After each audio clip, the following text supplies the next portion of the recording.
I'm Mike Ellis, by the way. I'm Mike Ellis, by the way. Set you free.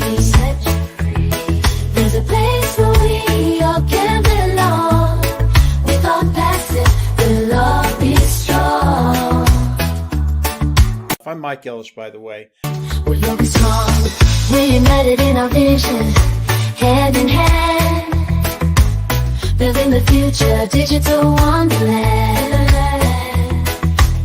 The power of I'm Mike Ellis, by the way. automation, it's in our grasp. Together we'll achieve. There's no task we can't clasp. I'm Mike Ellis, OnPassive, by the way. reaching for the stars. Building a dream, breaking the bars. Innovation at its finest, we're in the flow. With OnPassive, let the world know. Let it show. I'm Mike Ellis, by the way.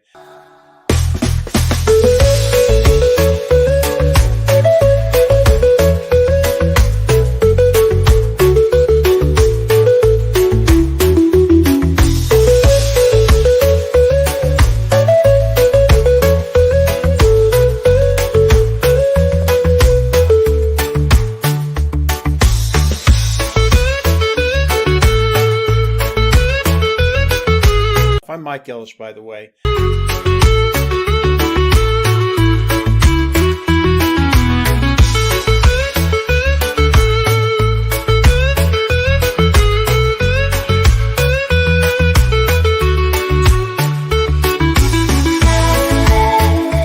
Endless possibilities. I'm Mike Ellis, Where dreams are born. by the way. Set you free.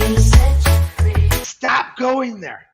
There's a place where we all can belong. With OnPassive,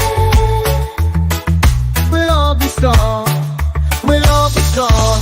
reunited in our I'm Mike Ellis, by the way. vision. Hand in hand, building the future, a digital wonderland. My name is Ash Mufareh, and I'm your friend. The power of automation, it's in our grasp. I'm Mike Ellis, by the way. Together we'll achieve. There's no task we can't grasp. Call me Reverend Jim Jones, okay? Let's go to Guyana. OnPassive, we're reaching for the stars. I'm Mike Ellis, by the way. Building a dream, I'm Mike Ellis, breaking the bars. by the way. Innovation at its finest, we're in the flow with OnPassive. I'm Mike Ellis, by the way. Let the world know. Let it show. Let the world know. I'm Mike Ellis, by the way. Let it show.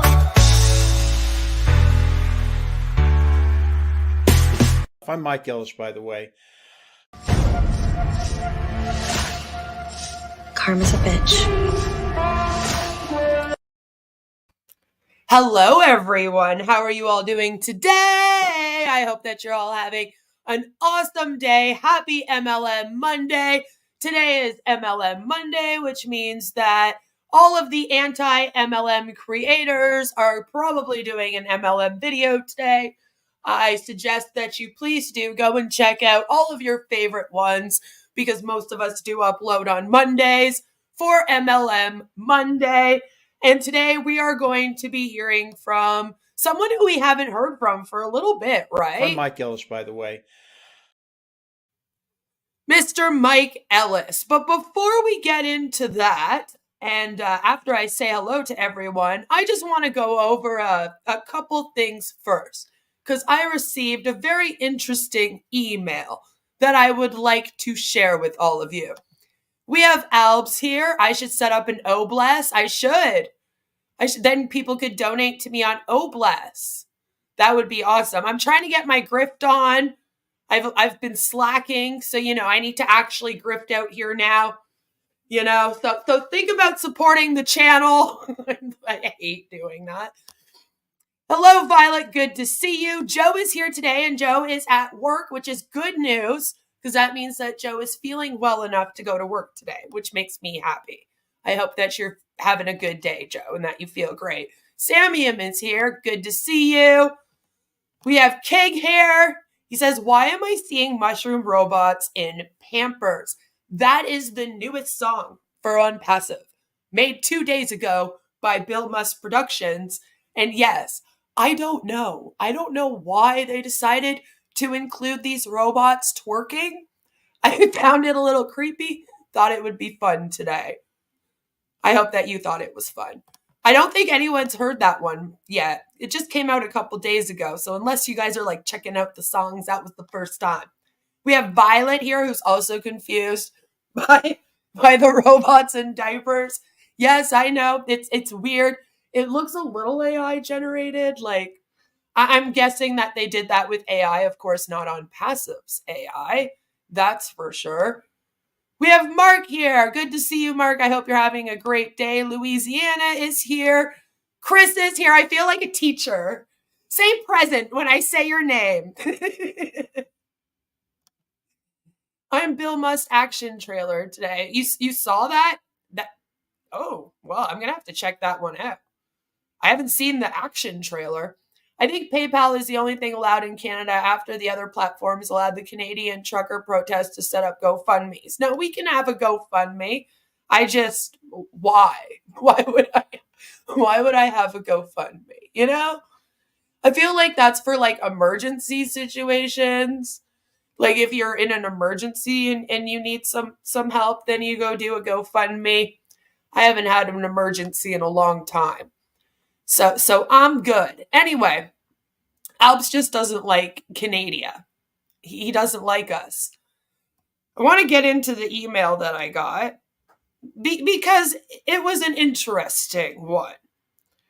So for those of you that maybe missed it, there was a stream sometime a couple weeks ago, and there was an O founder in the chat that claimed that I had died. Okay. I think that they were trying to say that because I was in the stream commenting and then they yeeted me.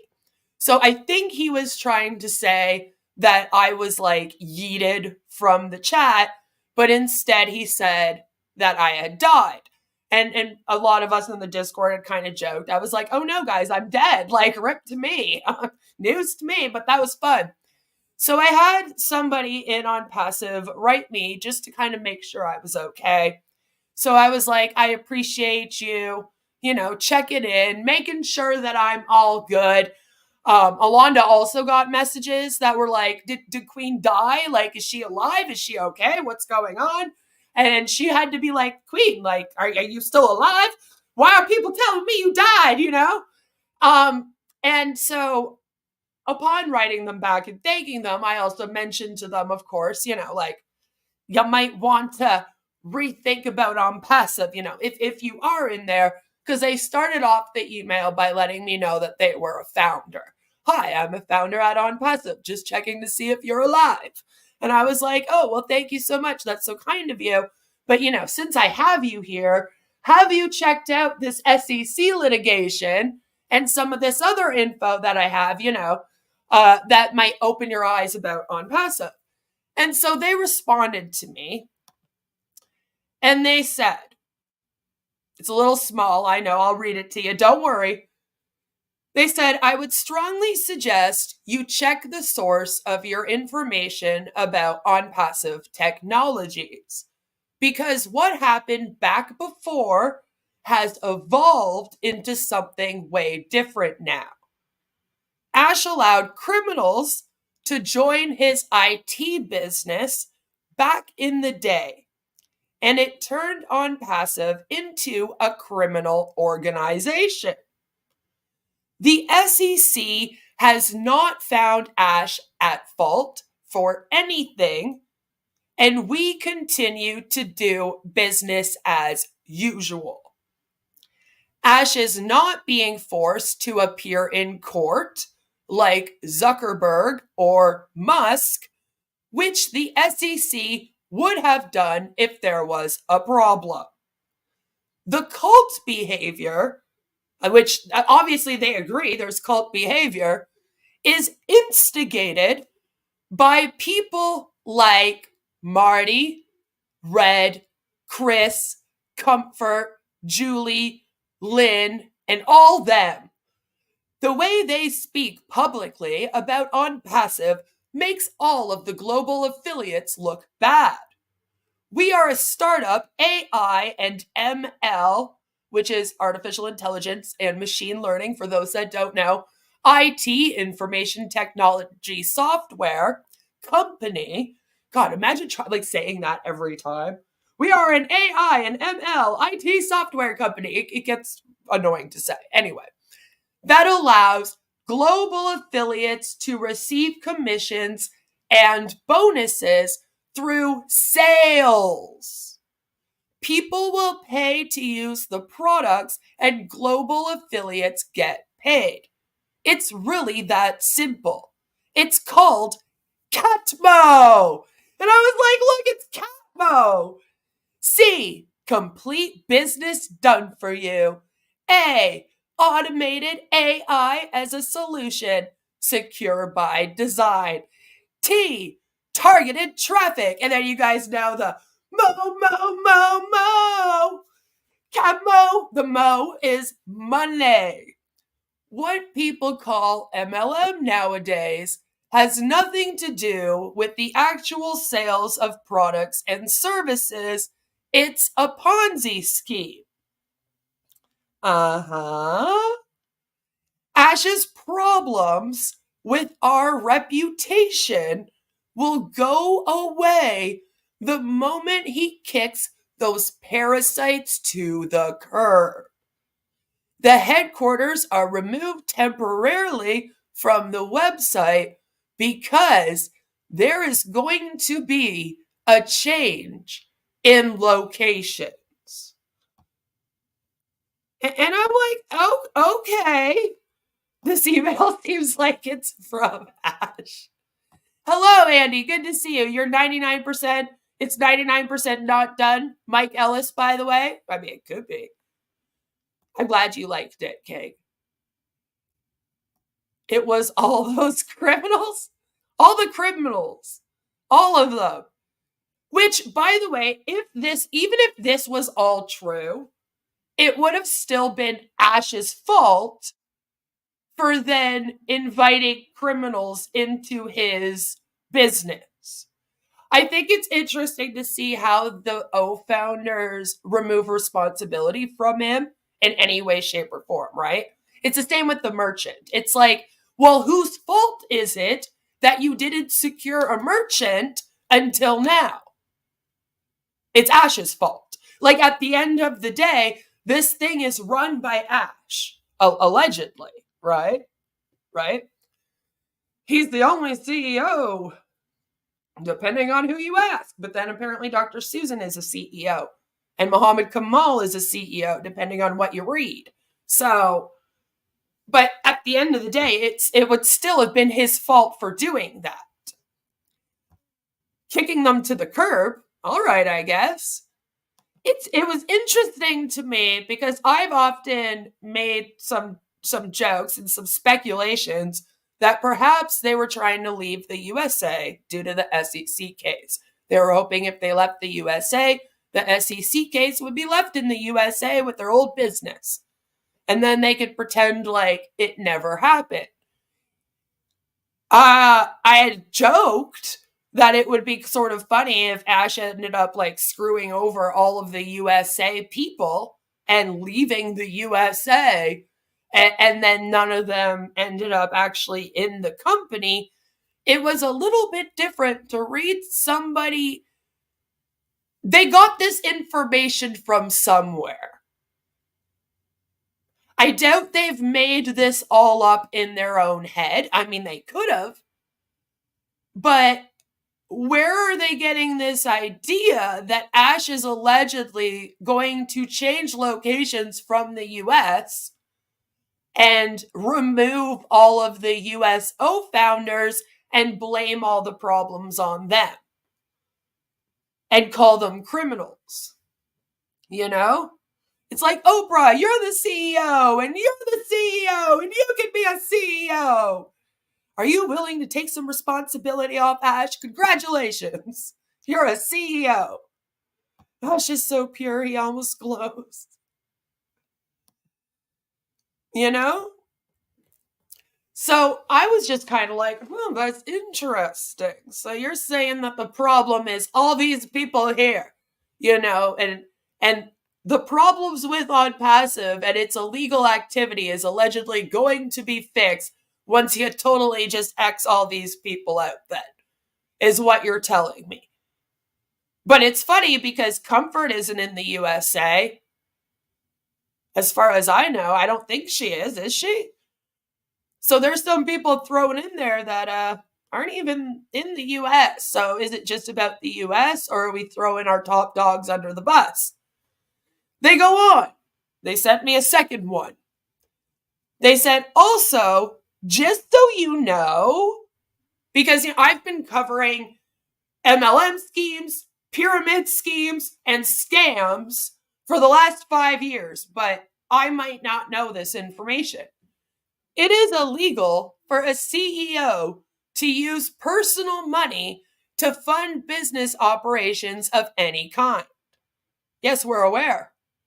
It's been a basic rule of doing business for decades. Individuals have gone down in public scandals left and right for it since then as well. Any CEO that does this or has done this should really expect their company to be dissolved into ash. And I'm glad that they said that, because I just want to go over a couple things. First of all, I have to correct myself. I guess it was just the cutoff date, February 2025 for something. But OnPassive's SEC fraud trial is actually scheduled for June of 2025. So nobody is going to get paid in this until at least June of 2025. That's even longer than I thought, by the way. To be exact, it's actually set.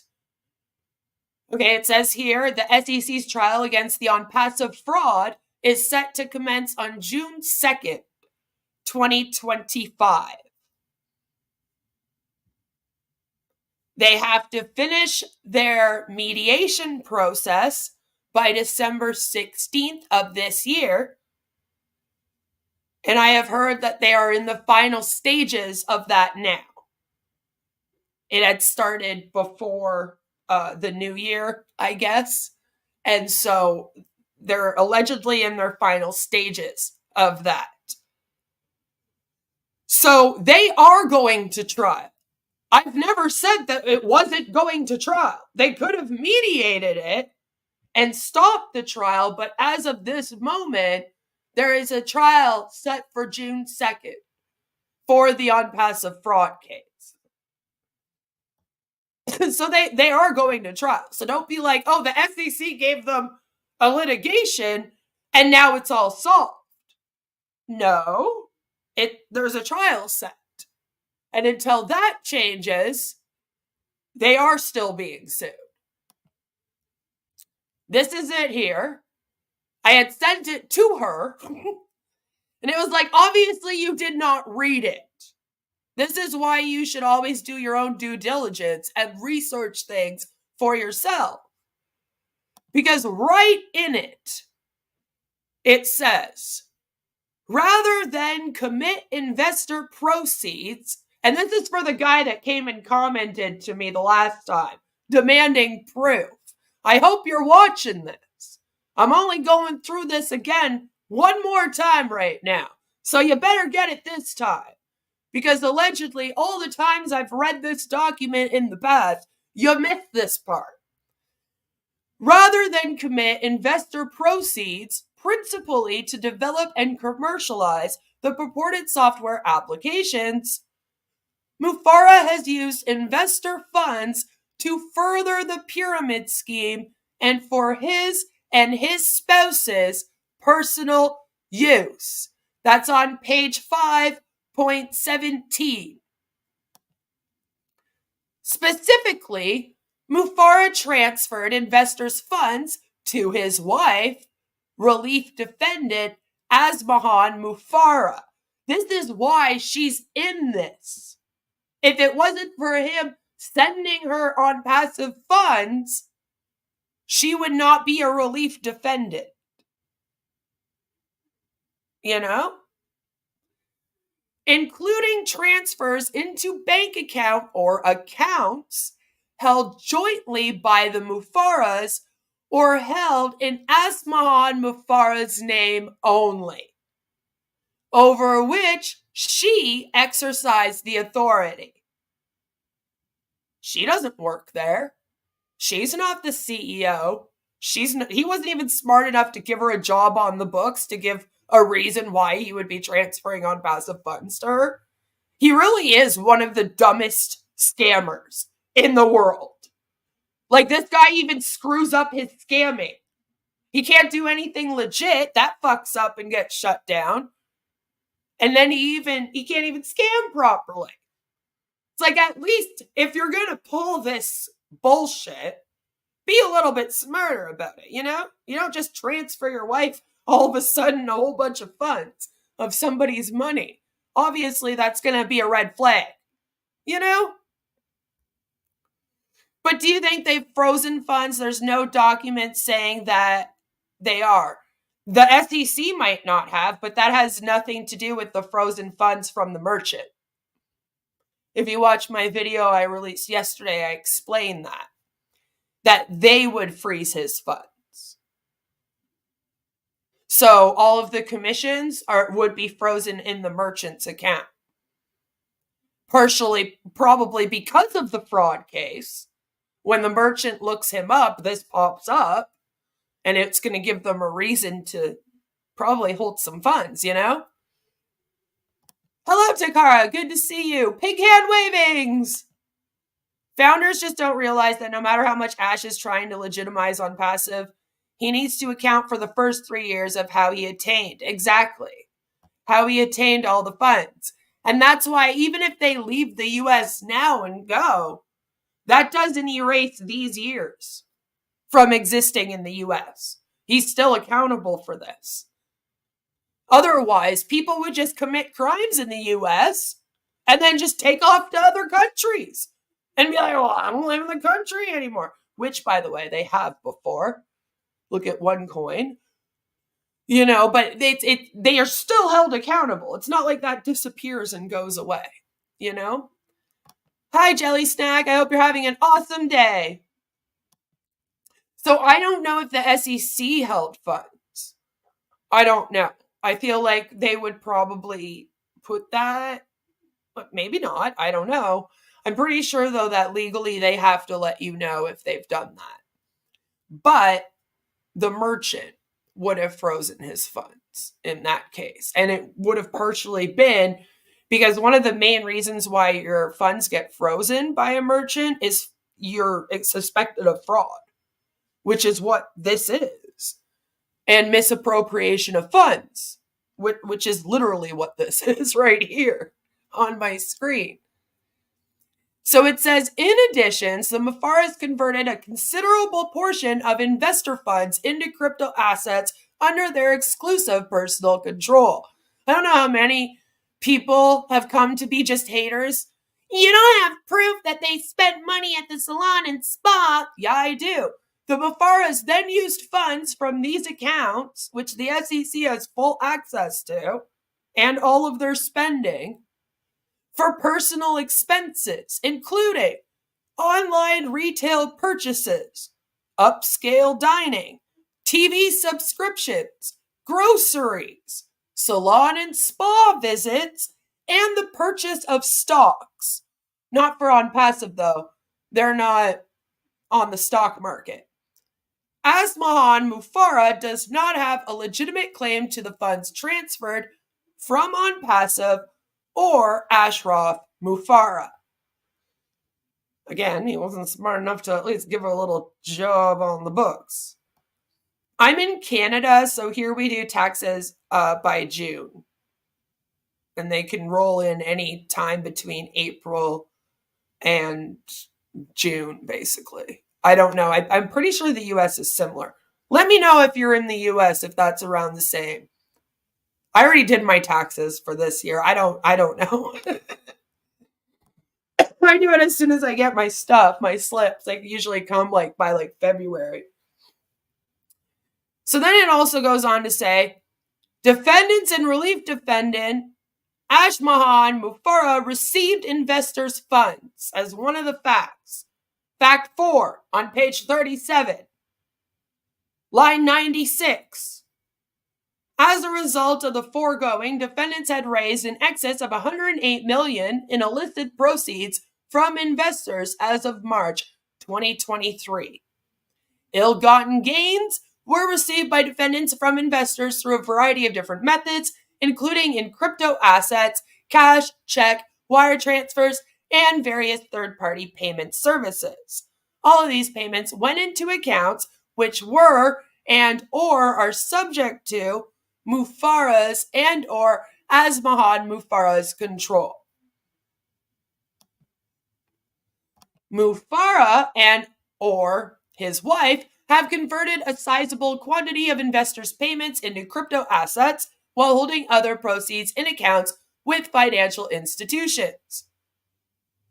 From these proceeds, Mufara and Asmahan Mufara have expended substantial sums on personal expenses, including fine dining, luxury resort stays, car rentals, day spas, hair salons, martial arts lessons. That's right, you guys are paying for his kids to go to martial arts, and jewelry purchases.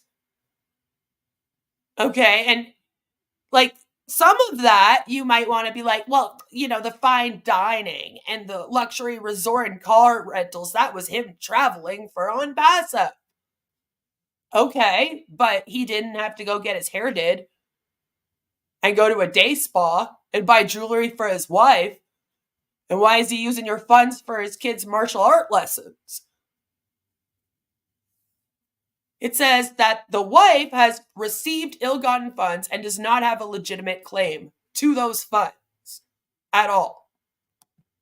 And just for fun, I want to show you again that it's a fact that OnPassive is a pyramid scheme. It's under the fact section. So that's why I have no problem being like, I feel it's a fact. Okay, it's a fact. Facts don't care about your feelings, but I feel this is a fact. So that was an email that I got, and I just wanted to go over that because, some people have been questioning my knowledge on the OnPassive scam and how scammy it is. So he is going to court because he spent all that money on himself and his wife for personal stuff. That's one of the reasons. And he committed fraud and is running a pyramid scheme. Didn't register securities and blah, blah, blah. You can go read it. I just want to know now, why do they think that some of these founders are no longer going to be here? Could we be coming up to a point where all of a sudden, they're not a part of OnPassive anymore? I don't know. This founder seems to think that once OnPassive leaves the USA and the USA founders behind and comfort, then all of the criminal activity is going to be taken care of. And I just want to know, where did they get that information from? Is that something that Muhammad Kamal is telling people? Over there? Maybe. I don't know. I guess we'll just have to wait and see. But without further ado, we're going to get right into hearing from our buddy. I'm Mike Ellis, by the way. And what he has to say. Well, they do have the 1-year anniversary coming up where they all have to pay $997 to keep their founder position.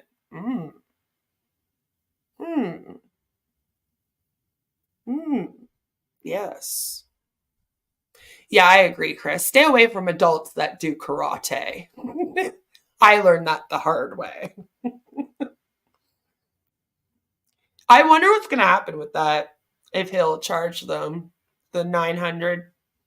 I wonder. Again, I guess we'll just have to see.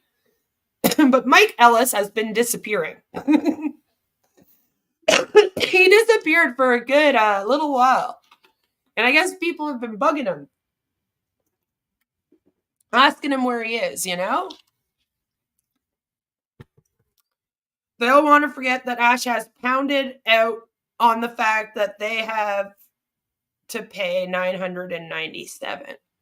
I mean, he's definitely going to have to address it. Maybe he'll address it on Wednesday when they do their 6 a.m. webinar. That he'll probably show up at 7 o'clock again, too. That would be pretty funny. But, he's also said, I'm not going to take any more money until we can pay it. You know? Mike Ellis has been working a job as he is very short of cash by all accounts. I mean, yeah.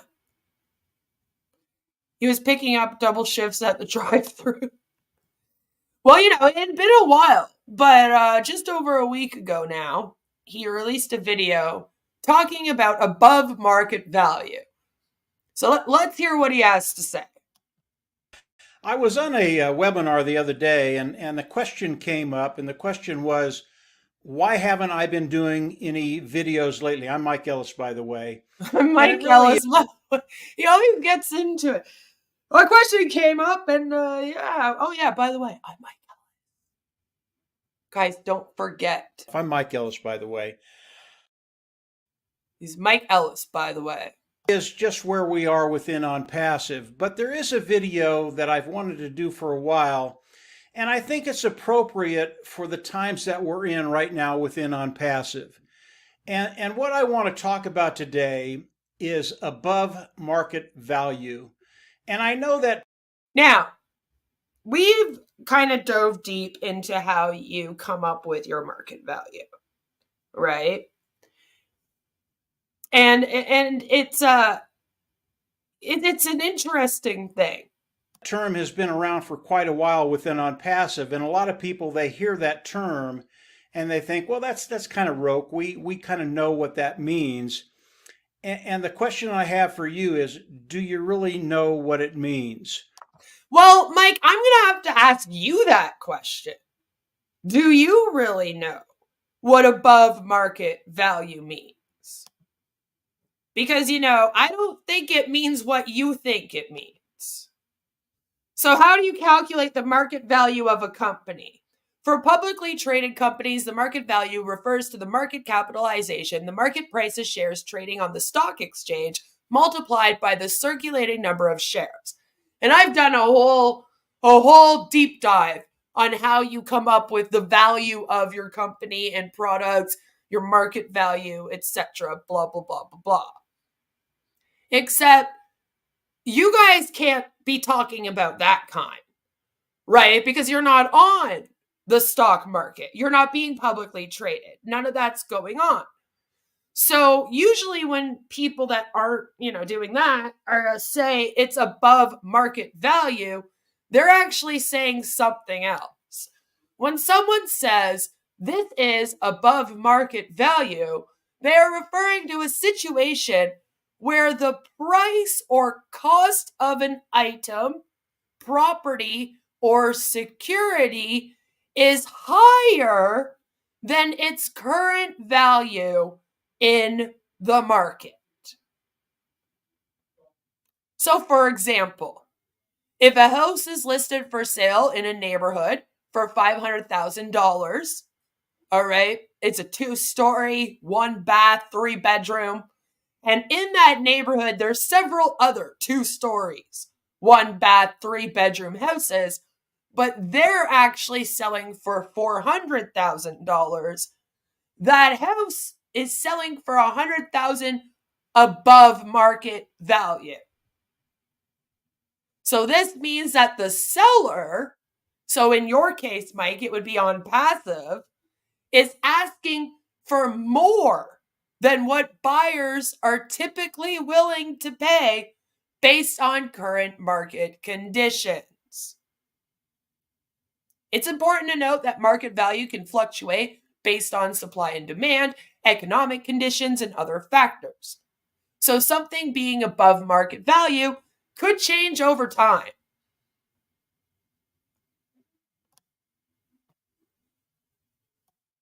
Chris says, is that the same shirt from your clip? No, it's a different one, but he wears it often. Does Mike own any shirts with a collar? Good question. I don't think I've seen him, eh? He doesn't really do the button-up shirt thing unless it doesn't have a collar, like the one he's wearing today. I hope when I'm old I have something to yap online about. Just hope it's not a scam, right, Peaceful?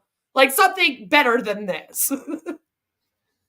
Looks like a thermal shirt, Mike getting old and all those scams. He stays cold a lot. Yep. Well, you know, when you got a cold heart, must make your body cold.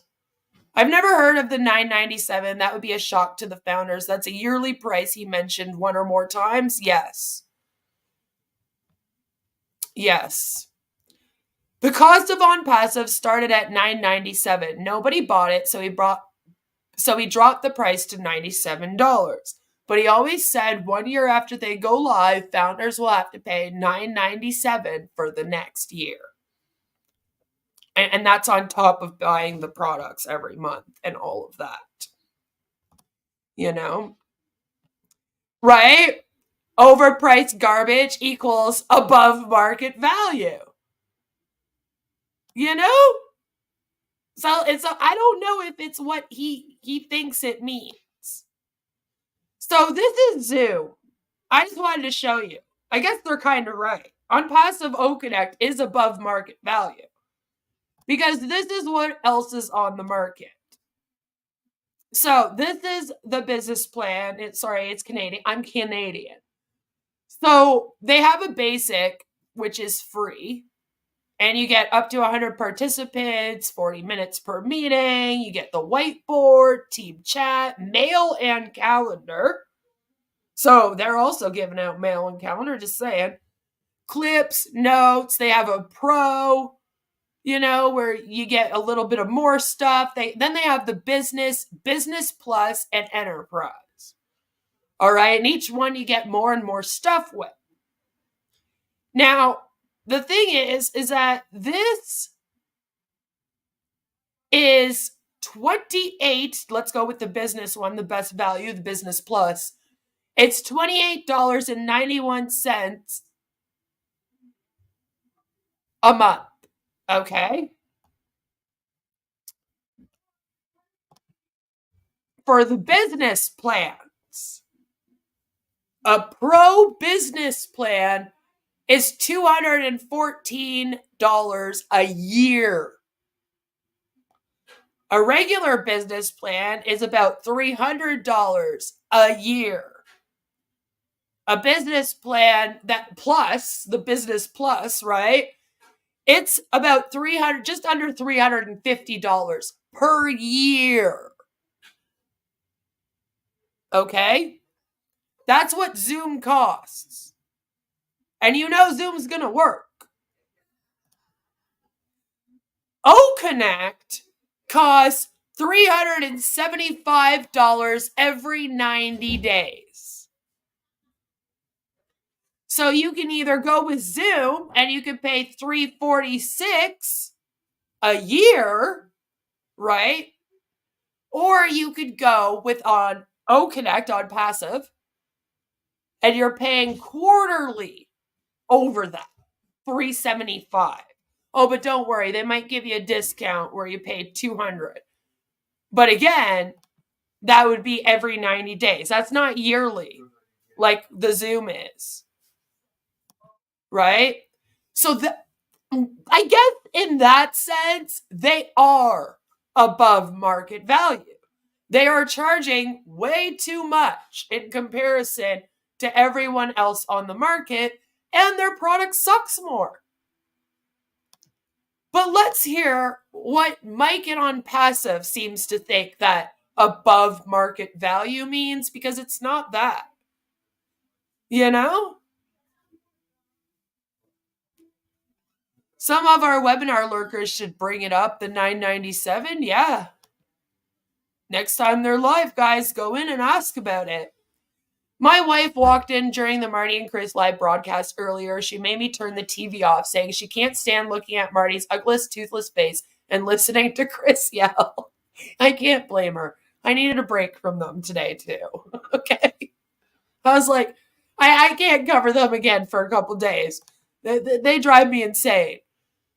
But you get so much more with OConnect. I mean, that's what Ash keeps telling us. Yeah, you don't. You would have, you actually get more stuff with the Zoom Business Plus account. Especially right now. I know that OConnect, they're all like, oh, well, we're getting more features. Okay, I don't want to wait. I want to do my fucking Zoom meeting tomorrow. All right, I got a business meeting tomorrow. I don't want to wait 6 months for you to put in the features like you've been doing, you know? So I'll just go use Zoom, and it will cost me less than yours. Like $375 every 3 months versus $346 a year. Which one will I go with? Geez, I wonder. And I don't think a lot of people understand what above market value means. I agree. I agree, Mike. Not a lot of people understand what it means, especially in OnPassive. And I'll start with the products of OnPassive. The first product that's coming out is OConnect. It's already out. It's been out for a while. Did you see how he like turned to the side? His eyes. He's not that impressed with it, I don't think. And Mr. Mufara came on last week on 360 and talked about OConnect and what's happening within OConnect. And OConnect today, it is a superior product. It really is. But why? What about it makes it superior? You keep saying this. But what about it? Because it crashes more, it buffers all the time, it allows random people to come up on the stream, all things that Zoom would stop from happening. Why is it superior? You can't just be like, because Ash Mufara made it and it comes from OnPassive, because that doesn't mean anything either.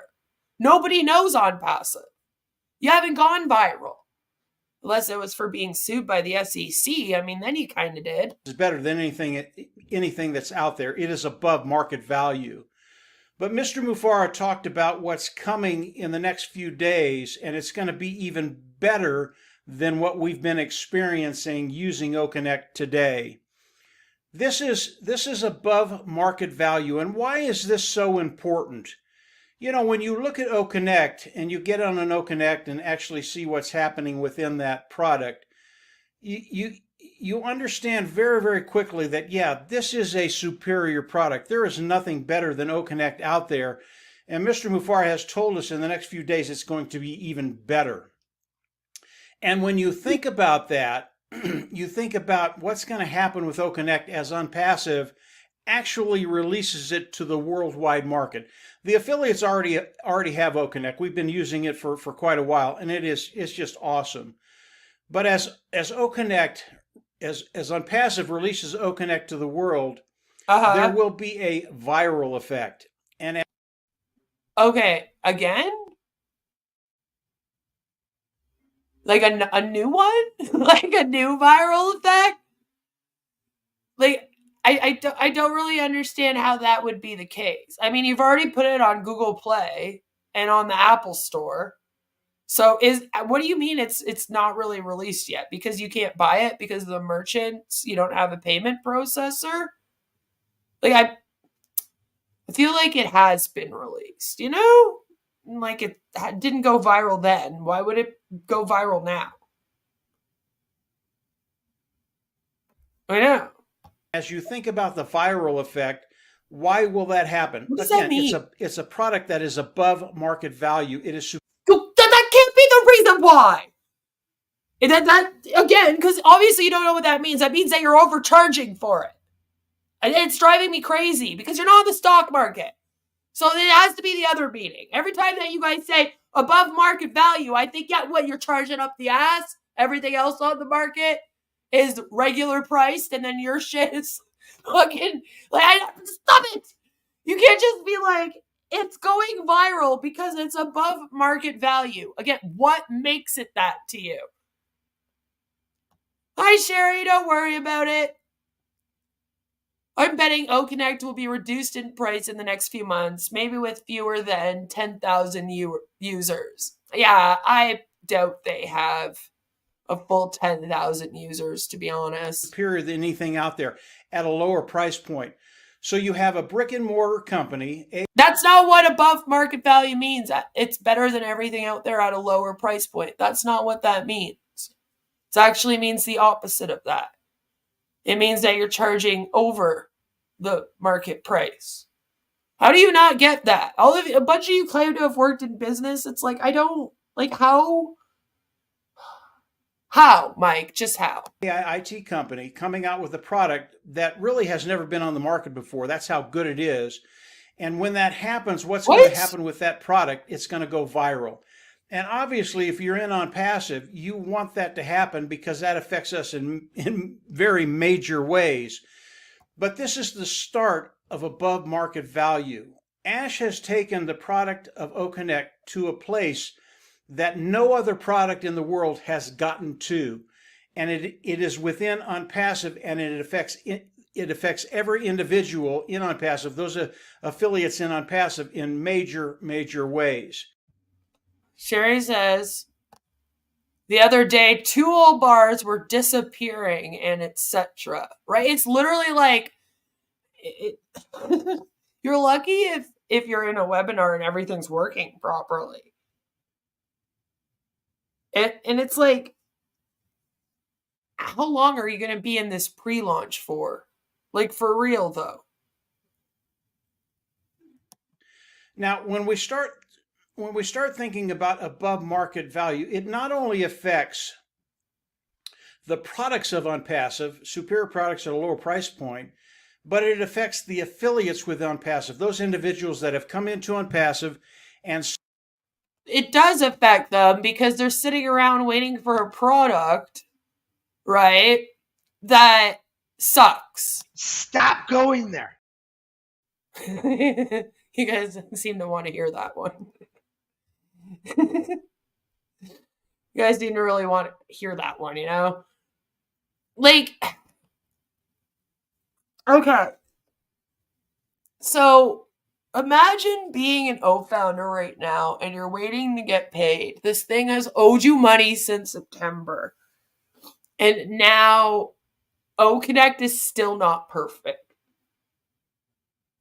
Even though Ash said he wouldn't even release it to anyone until it was perfect, it's still not perfect. You're doing all of these.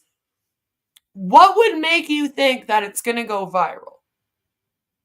Like, I'm trying to figure out Mike's thinking here. It's like, Mike, what about this has given you the idea in your head that this is about to go viral? First of all, to plan going viral is really impossible to do.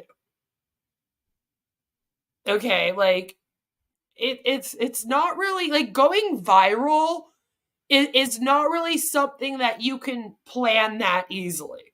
Yes, there have been some great trolls in the past that have done some crazy shit and then ended up going viral while they've planned it out, you know, whatever. But it's not really something that you plan. Most of the time when somebody goes viral on the internet, it's the other people that are sharing it, right? It's the audience that makes this thing go viral, okay? So it doesn't matter what you people in OnPassive think. I know you're all planning on making it go viral, but if you haven't made OnPassive as a company go viral with all of your videos and all the webinars you're doing already, you know, like, what is making you think that now this is going to do it? And why do you think you can plan that? Because the people in OnPassive, they're already all using it, right? And that hasn't led to it going viral. So now you're putting this in the hands of people that are not brainwashed by Ash Mufareh, right? the rest of the public. You know what I'm saying? And I'm kind of like, based on your numbers and everything and how people aren't flocking in there unless they're in India or PNG, why would you think that this is going viral? What about it makes you think the public is going to embrace this company? Because based on everything we can see, you're very far behind in the technology game. Like, you're not even in the race, like I said the last time. All right, everyone's in this race to make AI. Like Ash was all, everyone's in the race to make AI. And I'm like, you're not even in the same country that the race is happening in. All right, you're on the other side of the fucking world, not entered in. So why? Is it just because Ash says so? Is it because Ash is a marketing genius, allegedly, and you're basing it on Ash? Because I don't see anything that tells me that the public outside of OnPassive is going to welcome you nicely. You're already banned out of 2 places for being a scam. So, I mean, those 2 places aren't going to accept you. You know, I'm just saying. You're being sued by the SEC in the US. So if you're going viral in the US, it'll probably be for being a scam. You know, so I'm like, where are you getting this? Were you just taught to say this? Are you just regurgitating what you've been told to say? You know? It's very bizarre. See, even Ron here says, nobody wants to purchase OnPassive garbage. Like, nobody. Especially, as I pointed out, when there's cheaper versions on the market that are actually, you can depend on them.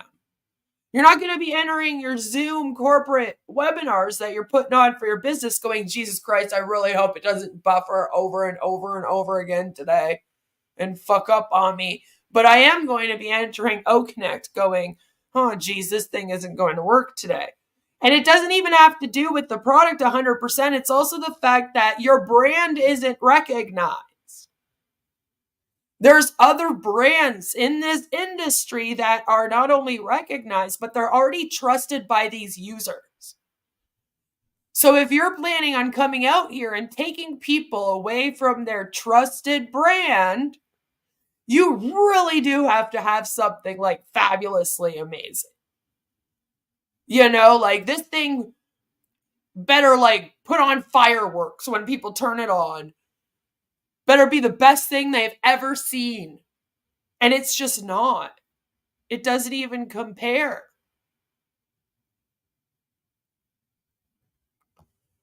Maybe the viral thing is in the holding tank with the followers and just needs to be released. Because it's an O tank, you know? Yeah, they're all locked in the basement with all the traffic that needs to be allocated.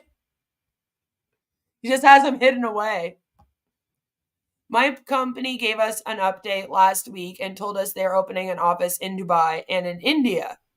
Oh, interesting.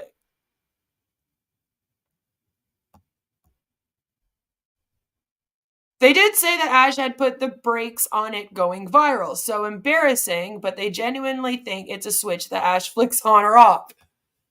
Right? It's like, you don't control that. Going viral means that like like people beyond you and beyond support have now decided that you are deserving. You know? They want to share your stuff around.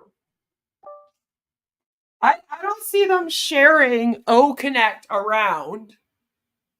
Right? I really don't see them sharing OConnect around in the public going, hey guys, we need to switch from Zoom to this. This is going to be the new best thing.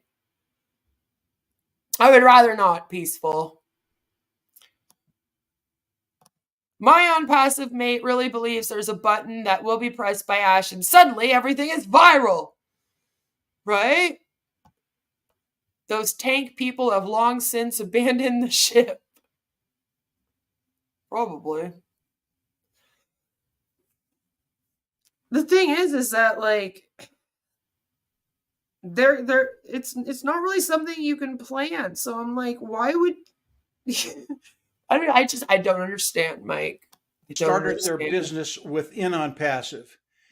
And when you start to think about OConnect, the affiliates within OnPassive, we've been able to use OConnect for about 5-6 months now. And as it came the scammer's throat clear. Right. out, it was superior when it first came out. It's gotten better over the last 6 months, and of course in the next couple of weeks it's going to get even better than it is right now. And when we think about that, Mr. Mufara has allowed us to come in, use OConnect. We came in, we paid once, and then we've been able to use OConnect for 6 months for nothing. Where's this paid once thing? Because everyone had to pay twice. I'm very confused. There were 2 payments. I swear it's just you top LCs that only had to pay once. Because you guys remember, Marty made everyone pay a second time, and he said, don't worry, you're only going to have to pay the 2 times for OConnect. Don't worry. It'll be paid twice and then go. Literally, OConnect has been free to us because as we came in and bought OConnect and a sale landed in our organization, we got 100% of that sale, i.e. it was absolutely free. So we've been able to use OConnect for 6 months and it hasn't cost us anything. That's a lie. That is a lie. Because you haven't received your commissions. So it did cost you. And it will cost you until your commissions are paid. And people bought it to sell, not to use. Very good point. Most of the people in OnPassive, they're not there to buy the product and then use it, right? They're there because they were told that if they got a position there, they could sell this and then make money for their families, like all MLMs, right? Even though they say, oh, we're not an MLM. We're not an MLM. You just join us and you pay a fee and you have, instead of an auto shipment, every few months you got to pay for OConnect. You know, you got to buy it if you want to make money off of it. Otherwise, you don't get withdrawable funds. And yeah, you put people under you on a team and then you make commissions off their sales as well. You make 25%, which is what most MLMs do, 25%. And yeah, but it's not an MLM. You know? Takara says, I think the OnPassive members are using all this teeny bopper millennial language like going viral in order to sound cool, hip, and down with the times. In reality, most of the demographic has no idea. Yeah, like they don't even know what it means to go viral.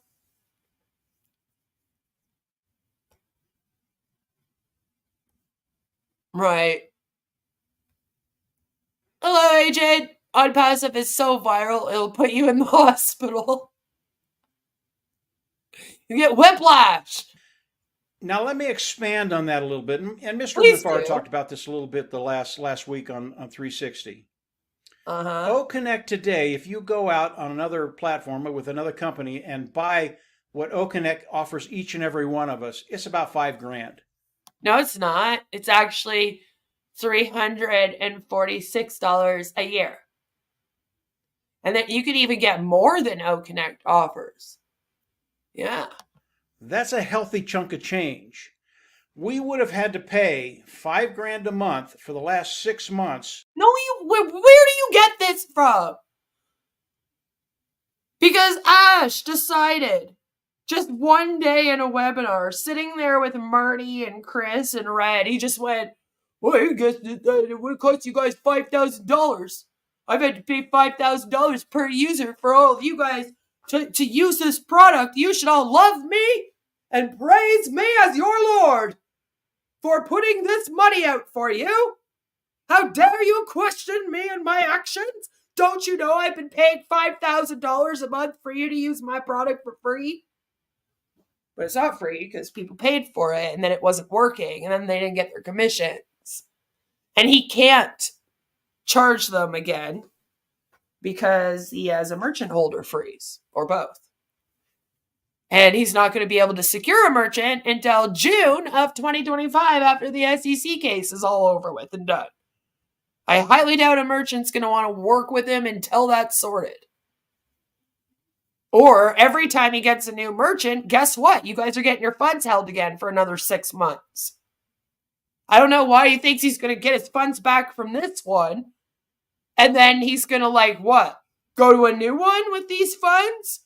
Is it just going to happen again? And then is he going to insult those people's head?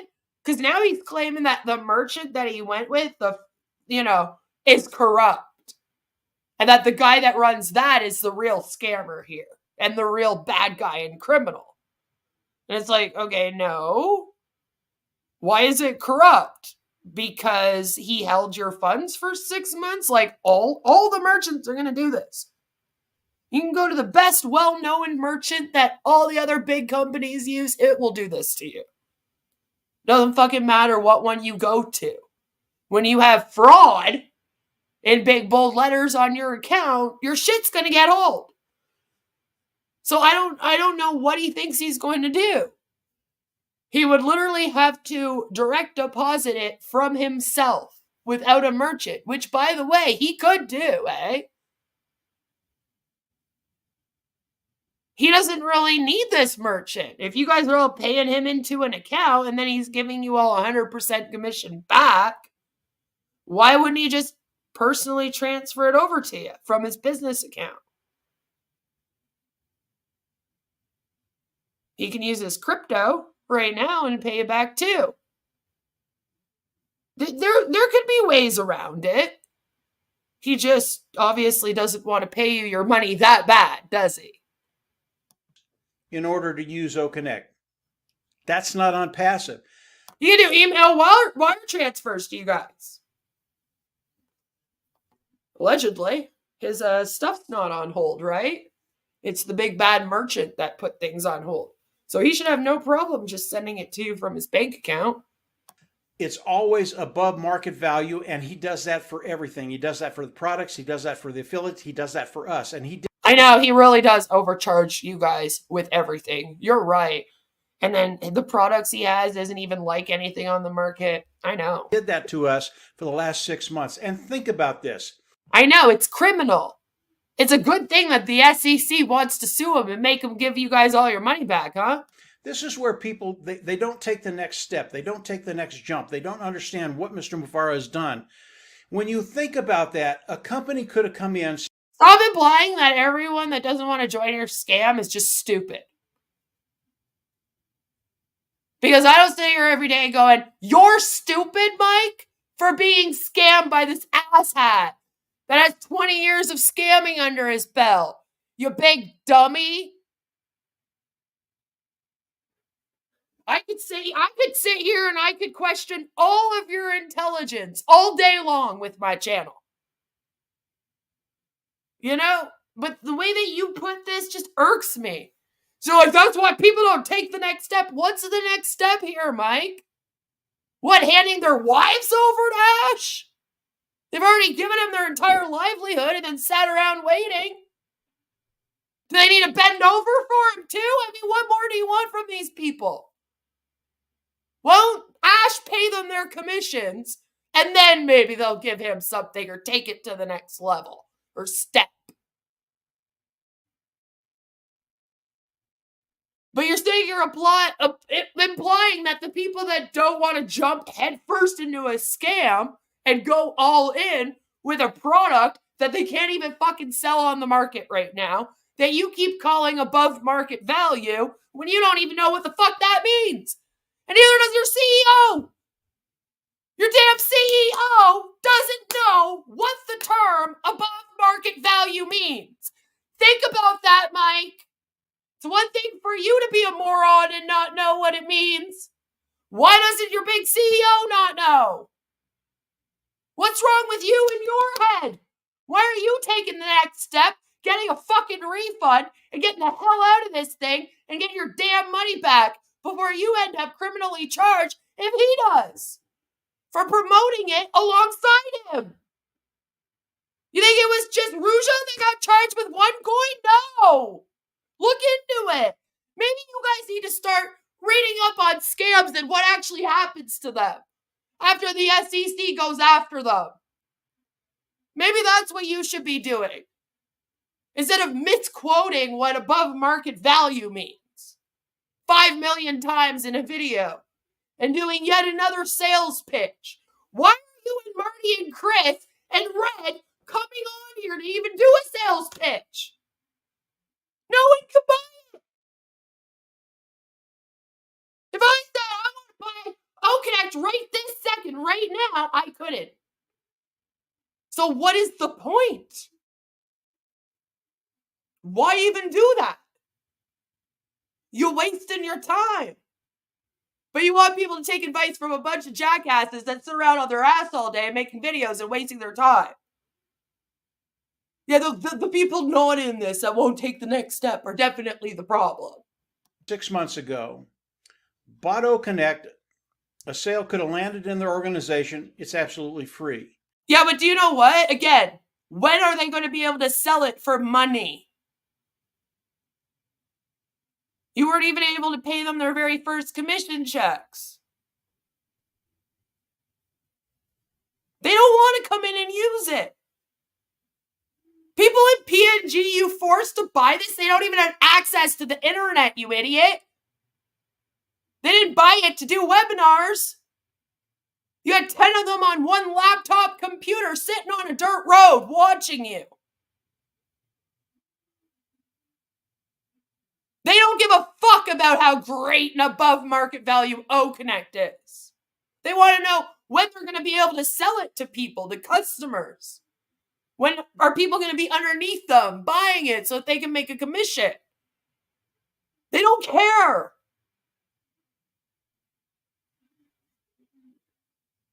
You're going to look at these people and you're going to say to them, I know you haven't been able to feed your family because you've been paying for OConnect instead. And we promised you these commissions. And we told you to put out loans. Put your house up. Do whatever you could to get in this. But don't worry.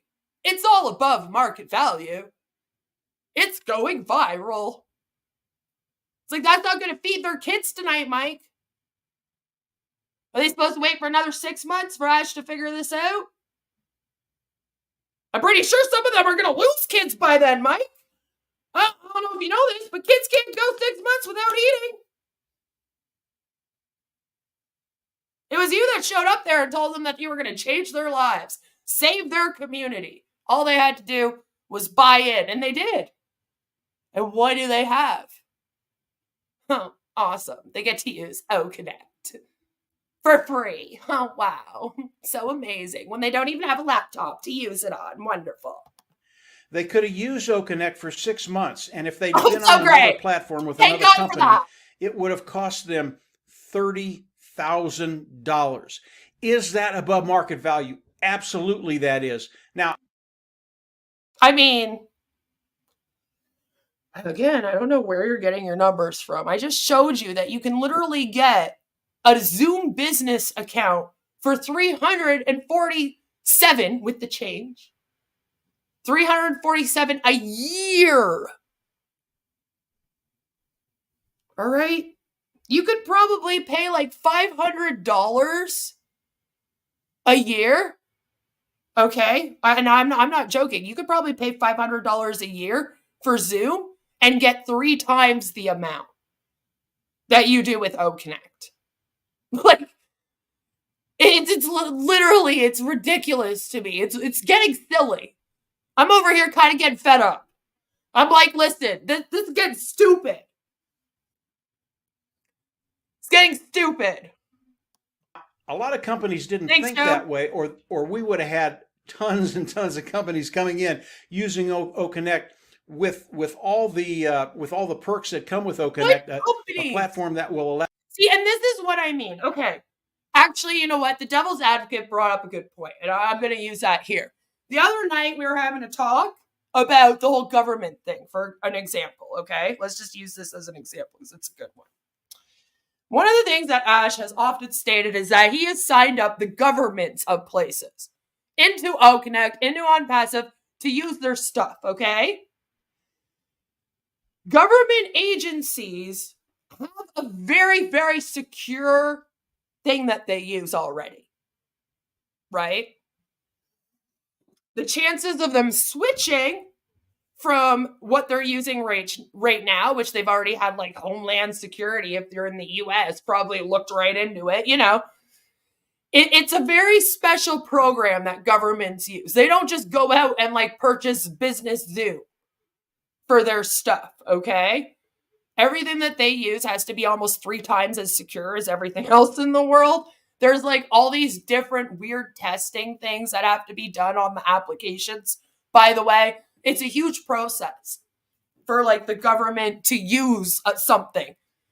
It has to go through like all these different hands, and it has to be secure as fuck. Okay? I don't think legitimate governments are going to want to use this application because it's not secure and it's not going to get through the security clearance and all the other clearances that it would need to get through to be used by any government. My government, the US government, go to Europe, you can go to Australia, you could go everywhere. They're going to be like, no, I'm sorry, like there's some issues with this application, you know?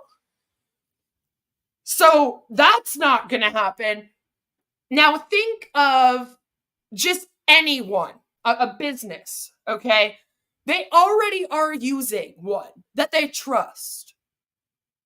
So again, you would have to be like 3 times better than that application for them to even think about switching. Most people don't even want to switch. It's like, have you ever been with a phone company for like 5 years, you know? And then another phone company calls you up, right? And they're like, hello, I know that you've been with TELUS for 5 years, but this is Virgin Mobile.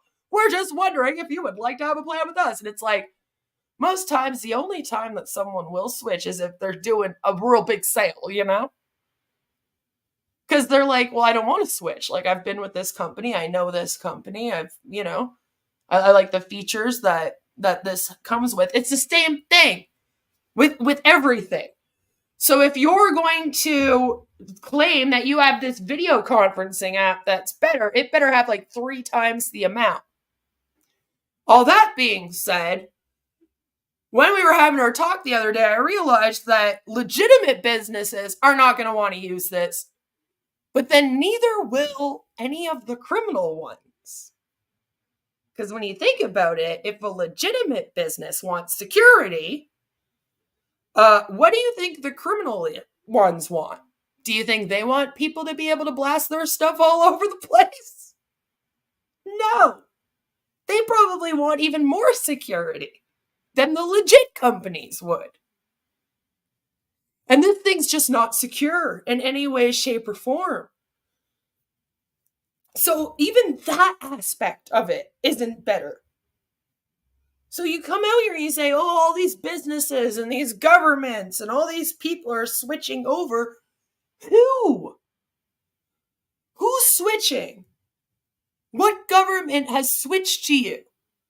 What business has decided to leave their trustworthy company that they've already partnered with to do video conferencing? For years, probably.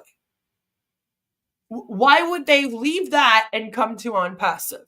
You have to give more of a reason than just because it's OnPassive and we're going to go viral and it's above market value and it has Ash Mufara.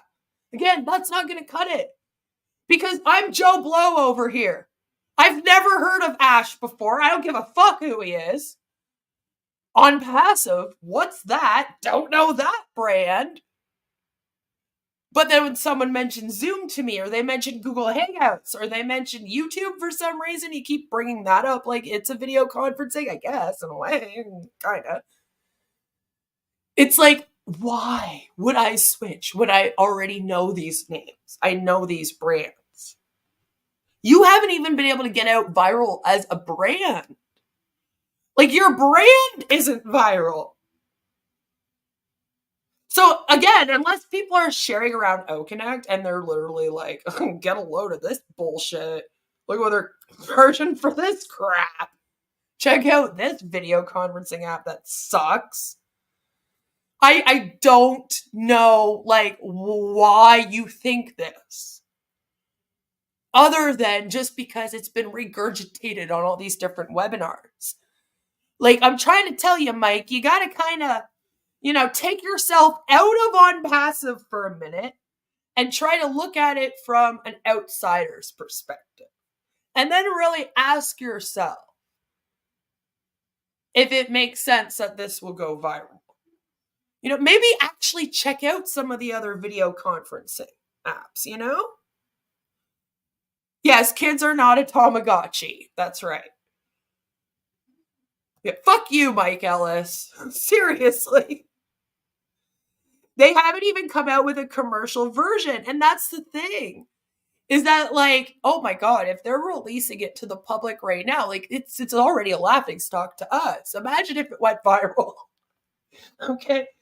Like, it would be funny. We would have a good time. I'm just thinking that the only people that are going to have fun is us naysayers over here and on the Recovering Unbots channel and shit.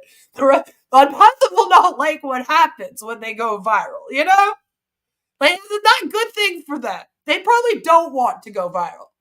Ash might have been smart to stop it, for a little bit. Because it's like, if this is what you're releasing to the world, yeah, that's embarrassing. It's 10 times better and 90% cheaper. And I swear they just like make up these numbers. Just like Ash seemed to just make up that it costs $5,000 a month to use a video conferencing app. Find me one person, just even one person that has paid $5,000 in a month to do video conferencing. I bet you will have a very hard time finding that. Find me one. If you're out there, I want to talk to you. Hit me up at my email so I can interview you and ask you what's wrong. Do you need a hug? Do you need some support? What's going on with you, Maybe a homeowners association in PNG will use it. See, honestly, like, they would be better just not to. Mike will never look at the actual facts. It pays for him to be ignorant. I think it frustrates me with Mike because I know that he's smart enough to. Like, he's not stupid. He's not a stupid person. You can tell that he has wheels that turn back there. You can almost see him thinking. I know this because I'm one of those people, and I used to have a teacher that would be like, I love teaching you because I can literally watch you thinking and learning, and you like make facial expressions. And like Mike kind of does that too, where you'll see him kind of look to the side and you'll see him you can like see the wheels turning. So I'm like, are they just turning backwards? Like, what's going on there? Hello, Thomas. Good to see you. You know what else goes viral? The flu, right? Not always a great thing. Like I said, usually when you go viral, it's because you're a Karen or you've gone to jail and committed a crime. Like, to plan a positive going viral is almost impossible in a sense, right? Like, you wouldn't be able to be like, oh, this, like, for example, JoJo Siwa. I'm sure she really thought that her new rebrand and Karma's a Bitch song that she stole from someone in 2012 was going to go viral. And she was probably like, oh my God, everyone's going to love this. They're going to embrace me like they embraced Christina Aguilera during her dirty phase. Remember that? You want to be dirty. You want to be dirty. Remember that song? And she like came out, she had like dreads and she was no longer like the Disney girl. And everyone was like, oh my God, Christina Aguilera. Woo! Calm down, girl. Go put a shirt on. It's like, I think that's kind of what JoJo was thinking was going to happen. Instead, she comes out looking like Gene Simmons with a stolen song. She went viral. She did. But it wasn't for a good reason. It wasn't good. It wasn't a good thing. People been complaining. Moms are taking their JoJo Siwa CDs out of all their kids' rooms, breaking them. It's been a crazy time. But like that's kind of what I mean. Like, you can plan it to be positive and great all you want, but the problem with that is you're not in control of that. And I think that's probably why Ash so-called turned it off, as he put it. Ash would want to be in 100% control. Based on what I know about him as a person and what I've seen from the last several years, he would not like to give up that control, even to the public, to go viral.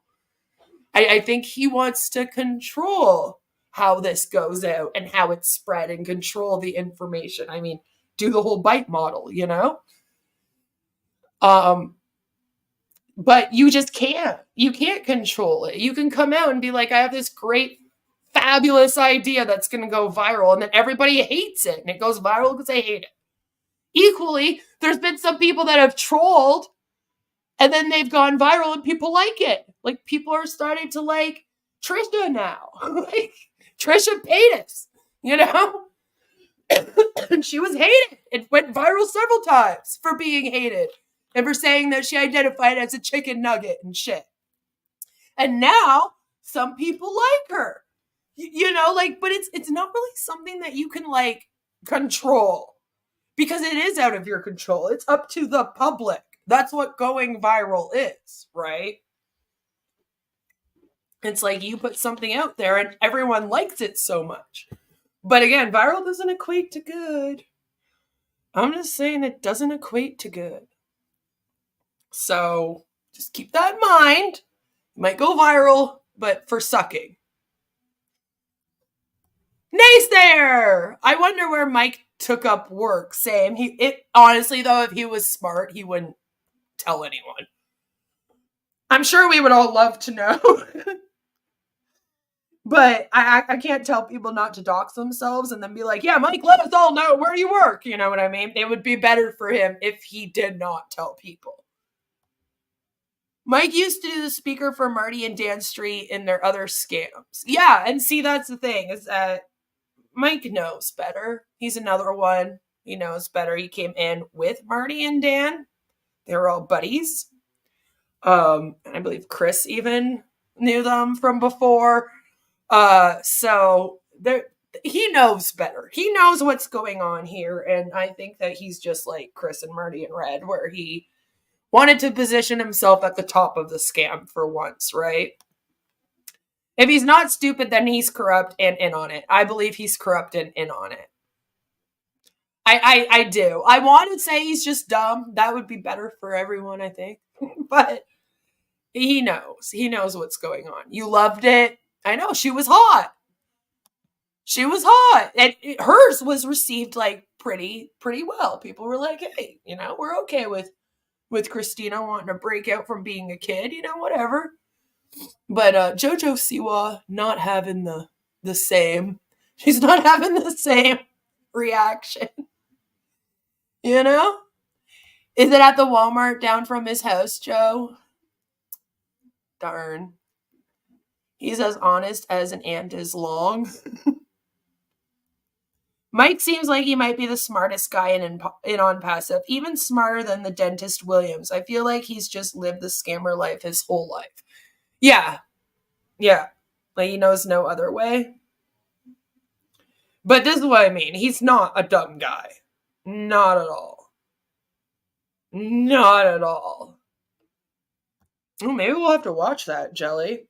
Dan Street and Daryl Cook promoting life insurance on the last O-Ron? Maybe we'll check that one out. He's at the McDonald's drive-thru.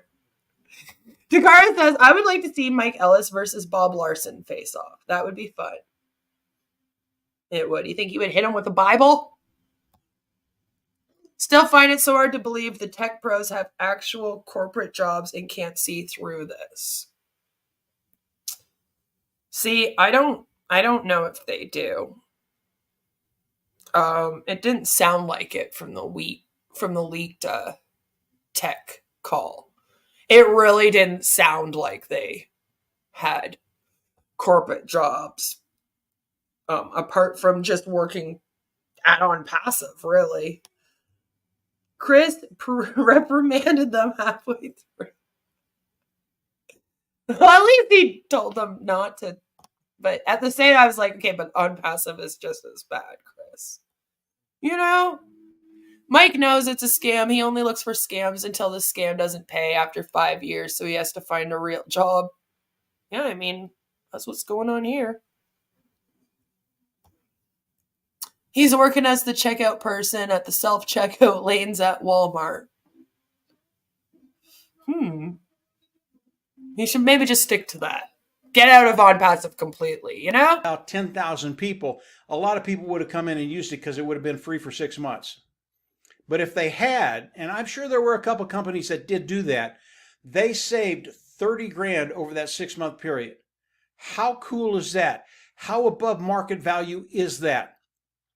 This is what OnPassive is bringing to the table with all the products of OnPassive that are going to be coming out after OConnect is released to the global market. And that's going to happen very, very quickly. I'll get to that in just a second. But this is what OnPassive is doing. This is what Mr. Mufareh has done. This is what the corporate side of OnPassive is doing for all of us in OnPassive. I would love to know what the corporate side is actually doing. Wouldn't you? Wouldn't you just want to be a fly on the wall? I mean, I feel like the closest we got was the leaked tech call there. Like, it was... That basically was a behind-the-scenes corporate meeting. I don't think Ayman Rashed was supposed to put it on his YouTube. And luckily for us, ScamPassive grabbed it for us. But, I mean, if we go by that, not much is going on. They're just trying to figure out the Google plugins and how to steal things from other places and brand it as their own. Which Marty also needs to stop doing that with fucking tech videos. That's driving me nuts too. Could you tell him for me, Mike? Thanks. Affiliates with OnPassive. So where are we today? Again, Mr. Mufareh came on 360 last week. It was honestly, I know that that's like you're joking, Chris, when you say that they're standing over Dr. Ayman's shoulder watching him program OConnect from scratch. But like, I wouldn't be surprised if that's what's happening. And they're like learning from him right now how to do things in tech. Because I don't know about the education of those people based on what I heard. They couldn't have been tech geniuses, you know? Did you guys catch Barilla's latest banger? No, I didn't. I will have to. Yeah, it was powerful. I'm still sitting here trying to figure out what was powerful about Ash's last meeting, but allegedly, it was very powerful. It was called powerful. And they keep talking about how powerful it was. So I must have just missed it. I wouldn't trust them with Glade plugins, let alone Google plugins. It was extraordinary. Like and the visual that came right into my mind was taking a ride on a roller coaster. And as you're going up to start the ride, the anticipation. No, that was another Dr. Ayman. That was a urologist. There was a few. We went on a journey. And I was like, it's not the urologist. We did find him. He has he does have a tech background. Dr. Ayman Rashed.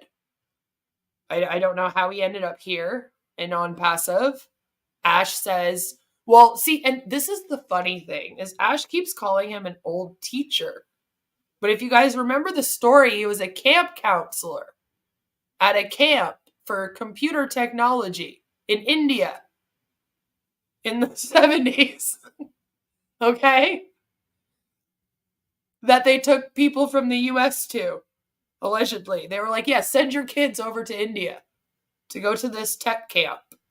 But then Ash calls him a teacher a whole bunch. And I'm like, so wait, was he your camp counselor at this weird Indian tech camp from the like 70s? Or was he your teacher? So it's like, does he even know him? Or is this just a fucking made up story so he can claim that somebody from his past has like shown up because he's trying to legitimize himself, right? Joseph says, I thank God I left this game 2 years ago. I thank your higher power that you did as well. I hope that you were able to get a refund if you paid into this in any way, shape, or form. And that you get to watch this now and laugh about it. You know, knowing that it's no longer affecting you. That's what I hope. And I gotta be honest, it did help me when I left MLMs to watch anti-MLM content. That's how I got into it. You know? I wanted to go on a journey to discover how the hell I got tricked. And going through that journey is kind of what unbrainwashed me. You know, I felt like I was brainwashed. And then I needed to unbrainwash myself. And it was content about these that helped me do that. So I was like, I want to do that now. And here I am, 5 years later, still doing it. Look at that. Mind's blowing for the 300th time. I know, they got to go see a doctor, a head doctor, because if they keep blowing their minds, I mean, they don't got much in there to begin with. I think Ash made a big mistake by launching OConnect first. How will any subsequent products be able to match the unique characteristics and qualities of OnPassive's first stillborn? I mean, you got a point though, because the hype around OConnect has been so large that like now it is going to be kind of hard to release other products and get the same effect. I just hope that they actually finish their other products before they release them, you know? That would be good. I love how Collins explains how a real IT company would set up a network and then has to remember that Ash is going to do it the hardest way possible. Right? Right? With a urologist on their side, OnPassive will be number one. He's just handing out tiny dinger condoms. Just the whole time. I love the way Collins rolls his eyes like a slot machine. Hello, Stricardo. I watched a 20-year-old girl on TikTok live this morning trying to get people in her upline to sell life insurance. Instantly knew. Yep. Dr. Amon was a camp counselor who heard about this Ash kid who was convincing the other campers to give him their lunch money, and he'd give them a back office to share all their photos. It'd be funny if that actually happened. He's known at the camp as the scammer there too. That ride starts to build and build and build, and then as you get to the precipice of the roller coaster and you start to go over, you can't quite see what's on that other side, but as it goes over, it is just it's exhilarating. Sorry about that, guys. He was so excited. He almost came there, I swear. He couldn't even put a sentence together. Very, very exciting. And that's where we are within OnPassive. If you listen to Mr. Mufar. Okay, but that's where you always are, though, Mike. Like, it seems like OnPassive is in this constant state of, like, FOMO. Like, it's about to happen. The big thing is about to happen. We just got to get over this roller coaster hump, like you said. And it's like, okay, but you can't forever be in that state. Like, eventually, you're going to have that something happen. Last week. We are so close right now.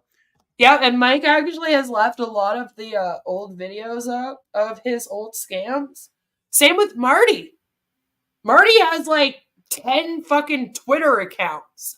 Each one is attached to a different scam. Like, every time that he joins a scam, he opens a new twatter to promote it on, but then he keeps like the other ones up too. So if you look him up on Twitter, you'll find like 10 different Marty DeGarmo accounts. And literally every single one, each one is like a different scam. So it's like, if you were saying that about all the past things you were in, why should I believe you now?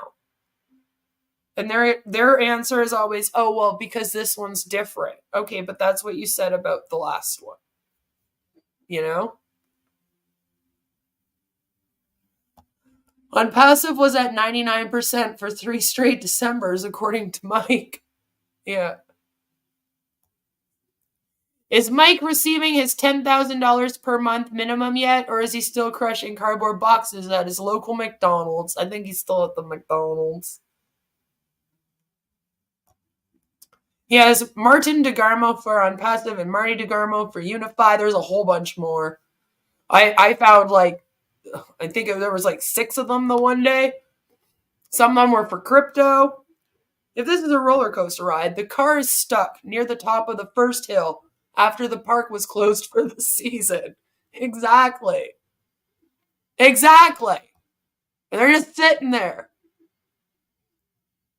And you know what? When the park opens up next season, which is coming up here soon, that one's going to be out of service, that roller coaster. So we got some problems, Mike. That anticipation, it is right there. We're at the very, very top. And again, Mr. Mufar is going to deliver above market value to each and every one of us. As we go over See, like now every time he says that, it's like, yeah, he is. He is going to. You're right. He's going to rip all of you off till the end of time and charge you more than the rest of the market will. When we start that ride, it is going to be so fun. You need to be hanging on to someone or something, because it is just going to be a rush for each and every one of us.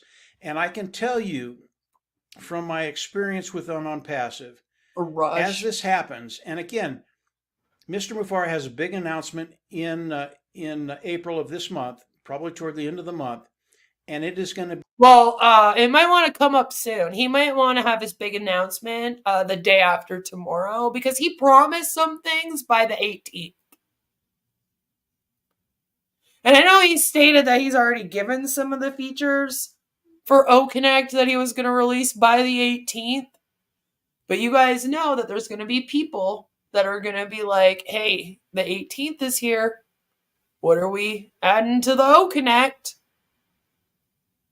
So he's supposed to go live on Wednesday. It's Monday, the 15th of April today. It'll be the 17th then. So he might want to talk about that. Of course, toward the end of the month. Yeah, like next April?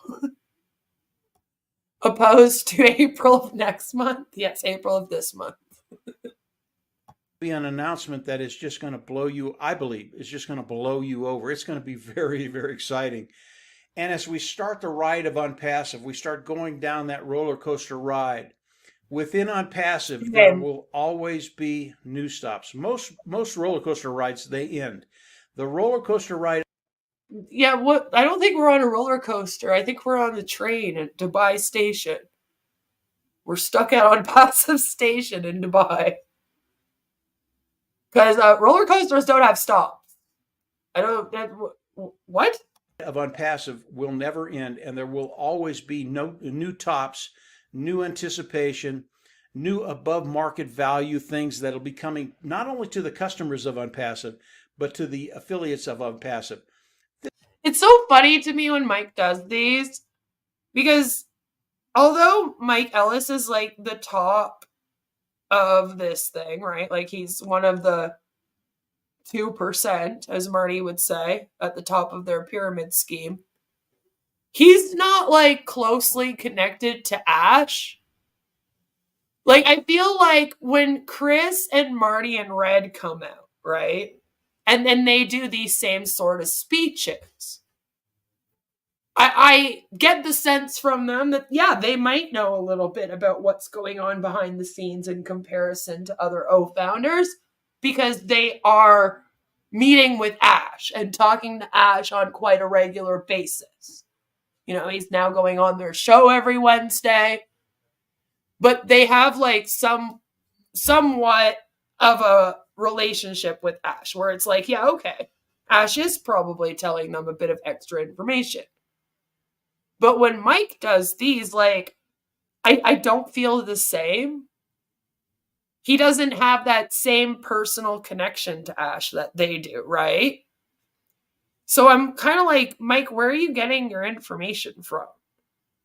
Because you're talking like you know what's going to happen in the future with this, but you just took off for a while and we haven't seen you. Like, you're not meeting with Ash, so, like, where's this information coming from? Oh, you're just talking out your ass. That's right. You know? That way, if it slips in May, they can say sorry. Then it will come at the end of May. Yeah, I don't think it's going to be coming until June of next year. Which is when the SEC court case is. It's set for June 2nd, 2025. Remember, we are in the phase where they promise something will happen in August. That's true. That's true. We are coming up to like the end of spring. They usually are always promising something by the end of summer, and then they pick up in September and start promising Christmas. So I wonder if that will start now. You know? OnPassive will never end because it has never started. I mean, right? You're not wrong. I mean, we're technically, we've just been in pre-launch still. Like, this still has not launched. Like, I know that they consider it to have been a pre-launch. I guess that's what they're calling it. But, like, it's like we've been in a pre-launch for going on 6 years. Just constant pre-launch. It still hasn't launched. We're still waiting for the damn launch of this thing. Their main product is Metaphor. Should be. Perhaps Ash will announce that OnPassive will be official sponsor of the 2026 FIFA World Cup. Oh my god, could you imagine if we went through that again? That would be fun. I mean, I'd be here reporting on it, so. Almost every time Buddy says Marty, Dan, and I, it should be Marty, Dan, and me. It gets so annoying after a while. Yeah, they all get annoying after a while. They are in beta testing. It's like the forever beta testing. Don't they remember that Ash said when it launches it has to be perfect, right? See, and that's the thing, is that he even did this whole speech once about how he wouldn't release it to them until it was perfect. And then he releases it and it sucks. And it's like, what are you doing? Like, it's never going to be perfect. I don't even know if it will be good. Like, might never get there. We're not there yet. I wouldn't call it a good app. I don't think anyone else here would either. It's whatever they need it to be. OConnect has been around for a year if anyone asks, but if they want to buy it, it's beta right now and will be available soon. That's true. Because he did kind of brag about how they've already been using it for 6 months, right? So it's like, oh, well, it's been around for a while. If they need that for their narrative. Or it's in beta testing and it's brand new and it's not ready yet. You know, it kind of depends on what narrative they're going with at the time. I got it. New OnPassive movie. Failure to pre-launch. Honestly, that would be a good one. That would be a good one. They should call the Netflix special that. Failure to pre-launch. But Queen, it sucks perfectly. I mean, in that sense, I guess it's perfect. Yeah, all right. I'm down. Coming the 31st of April. If Ash is ever going to get OConnect out to the general public, he will have to stick to a diet of dried prunes. See, like, I just don't see it happening anytime soon. I don't think it can happen. They're not going to be able to secure a good merchant payment processor until the SEC stuff is done. Like they're going to go with a new one. They're also going to hold funds. So I don't know why he seems to think that this hold coming off is the answer. Right? There's people that think that they're getting their commissions by the end of this month because the hold on the merchant is up. Ash said that it would be about 10 days. Right? And it's kind of been about 10 days now. So there's going to be people that are like, my commission was supposed to be in right now. You know? Ash is going to the spa today. And then his wife's getting her hair did, you know? Right? This is an extremely fun place to be right now. Okay. Get ready. They're about ready to break loose. The bottleneck that we've had with OnPassive, they're taking care of that. It's just about done. How many sayings can you use in one video? And the announcement that Mr. Mufara is going to make, I believe, in the next couple of weeks is just going to blow you away. This is where we are within OnPassive. This is above market value. It's so much more than we see on the surface. Individuals that would have come in, used OConnect for the last 6 months, they would have saved 30 grand. That is extraordinary. Most companies would never do that. That is normal for Mr. Mufara and the corporate side of OnPassive. But it's not sustainable. And I don't know if you guys think about that. Like Ash says, I'm going to split all the profits with everyone. Instead of talking about how he needs to put some back into the business and blah, blah, blah, blah. Like, it's just not sustainable. You can't have a business that does not make money. I know you don't want to be about the money. You want to be all about saving humanity and blah, blah, blah. But we're talking about AI and corporate America here. So, like, you got to make money with your business. It's not sustainable. So, yeah, sure, Ash sounds great when he comes out here and he says that. But are you taking a minute to really think about what that means in the long term for this company? I don't think so, Mike. I don't think any of you are. You're just willing to take whatever Ash says and then just, like, for what it's worth, you're like, yep, nope, that's what's happening here. But it's like, okay, but think about what that actually means for your business and the company if you're not making any money. Because, you know, if the business doesn't make money, you don't make commissions. And if the business doesn't make money, then how are they going to keep making these brand new products for you? It costs money to make that. And then you got to pay the tax and you got to pay your employees and you got to do all those other things. Like it's not sustainable in the long term, especially. Like, so you really got to think about that. I think it's very unfair to expect that this is like the answer to your problems and that you're still going to be here. Like, if you think in 20 years from now, you're going to be rich at OnPassive selling all these amazing AI products, like it's just unfair.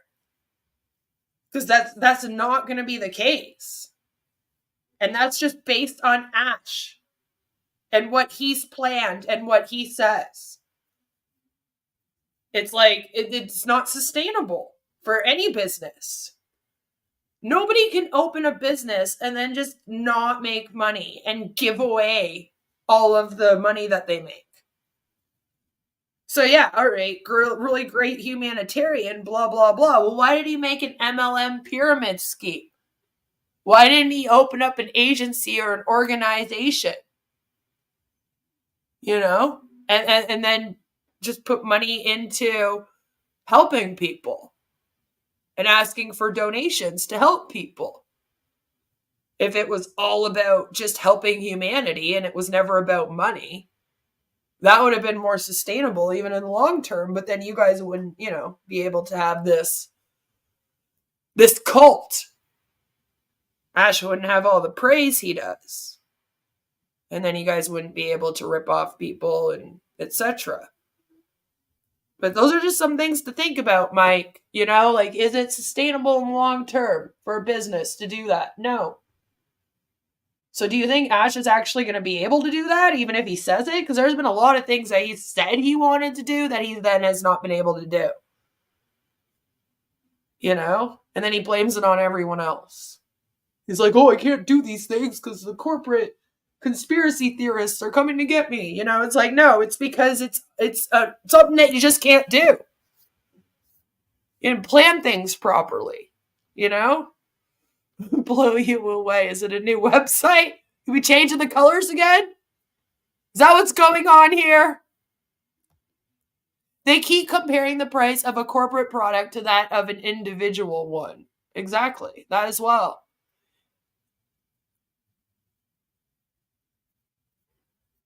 And the thing is, the funny thing about this whole OConnect is, as I showed you guys with the Zoom, they have business plans. OConnect doesn't have that. Do you think a business is going to want to come in and pay $125 per month to use OConnect? No. Why would they do that when they can go get a business plan with Zoom and pay like $346 a year? See, and that's the other thing, is that it is very different when you're dealing with businesses versus just a customer, right? And their whole thing was, we're all about helping businesses run their business. So then why does OConnect not have a fucking business plan? It's like, that's what all MLMs do, just to trick you. You know, and those coaching ones that I've covered a lot on my channel that are like, yeah, come join us and we'll teach you how to get 100 distributors underneath you a week. They like charge you a bunch of money and stuff. It's like, those are the people that you're really trying to get into this thing, not actual businesses or the government, right? No more gray icons. They're going to change them all to light blue instead. You know? OConnect has a Chapter 11 plan. Quick break for me. Grandkids just FaceTiming. They're so disappointing using an undervalued market product. You have fun, Mark. We'll probably be done by the time you're done. $125 each month for each user. Exactly. And each user has to give their personal info. And see, this is a problem for a business because they don't do it like that. A business usually buys a business plan. They just give their business info. Maybe the head of the business will have to or whoever signed it up, whoever's in charge of signing it up might have to give their personal info. But usually you would have a business tech team. Like within your business, you also have a tech team. And they would be in charge of getting your video conferencing app and securing that. The business pays, and then whoever's in the business gets to use it. They don't all have to sign up for the video conferencing app. But in OnPassive, you would actually have to convince everyone you worked with as well to join. Just think about that. You know, just think of your office. A lot of you guys are working in offices. And just think of what it would take to get every single person you work with. No matter where you work, really. Think of where you work. Anyone you work with. You would have to convince all of those people. And I know some of you work with some assholes. There are some people you're like, I don't even like to talk to Karen. Okay, I would not want to sign Karen up. All right, she's a bitch to me. She works 3 shifts a week with me. I hate this woman. I don't even want to ask her how her day's going. Now you're telling me I would have to sign her up for OConnect? Convince her to join OnPassive? It's just not going to happen. It's unrealistic. Is what it is. Just the whole thing. Unsustainable and unrealistic. It's like, Ash never learned how to make SMART goals. Gary says, it's going viral. Soon, though. Soon. What do you have against massive and viral?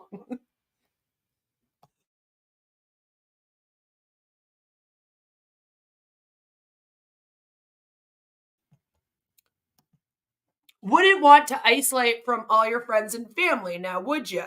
See, and that's the thing, is that then all that would happen as well. Because think about it. So you're at your company, right? You have a few employees. You'd have to convince them. And then you would all have to also go to these fucking webinars. So this is why it was like, a business isn't even going to want to go near this thing. Because now they've just picked up a second business. Like, if I'm already running a business and I just want a video conferencing app for my business, I just want a video conferencing app. Right? Like, I just want to go pay the fee I gotta pay and then be able to do my damn conferences and my webinars. I don't want to go do other things. I don't want to join a brand new company. I don't want to have to build a downline. I don't want to have to start going to these webinars. But it's like, that's what OnPassive expects people are going to be doing. It's like, Ash is such a narcissist that he actually thinks that he is that important in the world. That people will be like, oh, wait, this is by Ash Mufareh, sir? Oh, okay. Well, I'll do it then. And it's like, nobody knows who you are. Who the fuck are you? Like, no one's going to do that. And then you're all going to webinars. So then who's running your business now? Because now you're all running OnPassive. You're in the OnPassive business, going to these fucking webinars so that you can have your video conferencing app. It just sounds so silly.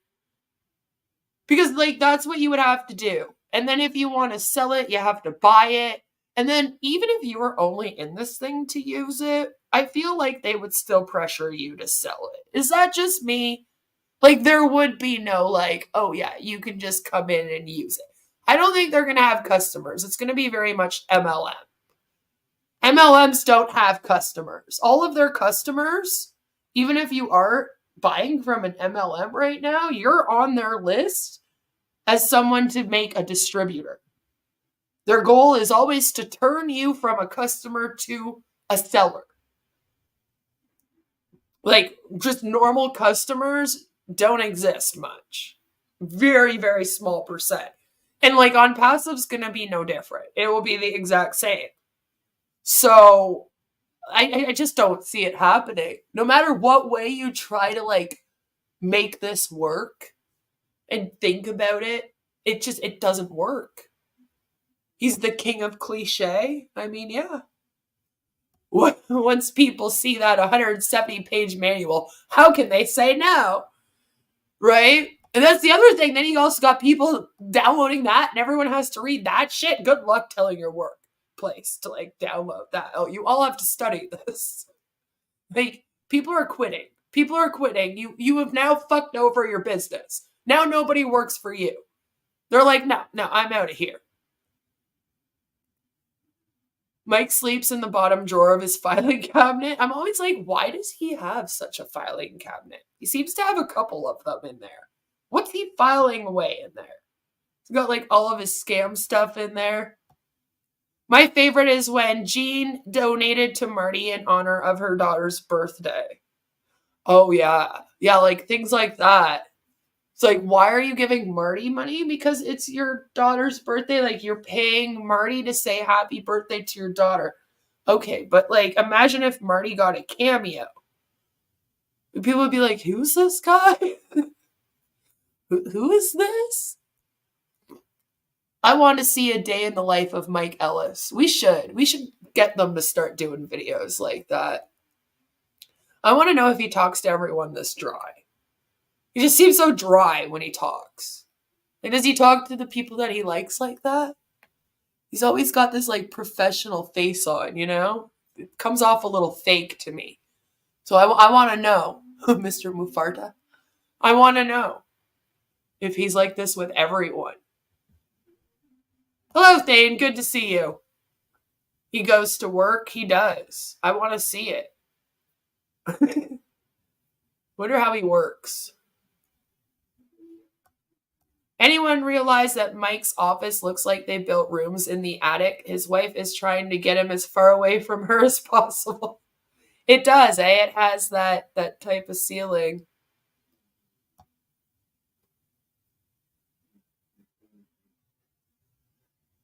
Dearie, dearie me, I am alone with the queen in thinking, how can any sane person think these clowns are legit? Please, any employers out there, would you employ these clowns?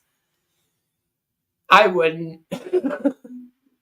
I wouldn't. I wouldn't be able to put up with Marty for very long at all. And I would have to ask Chris. I'm loud. Me and Chris would just like constantly be in a competition with who speaks louder. It would be awful for anyone around us.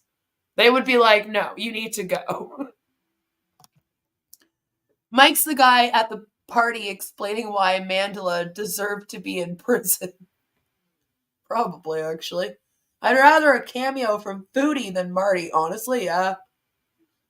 I mean, at least Foodie has a following outside of a scam.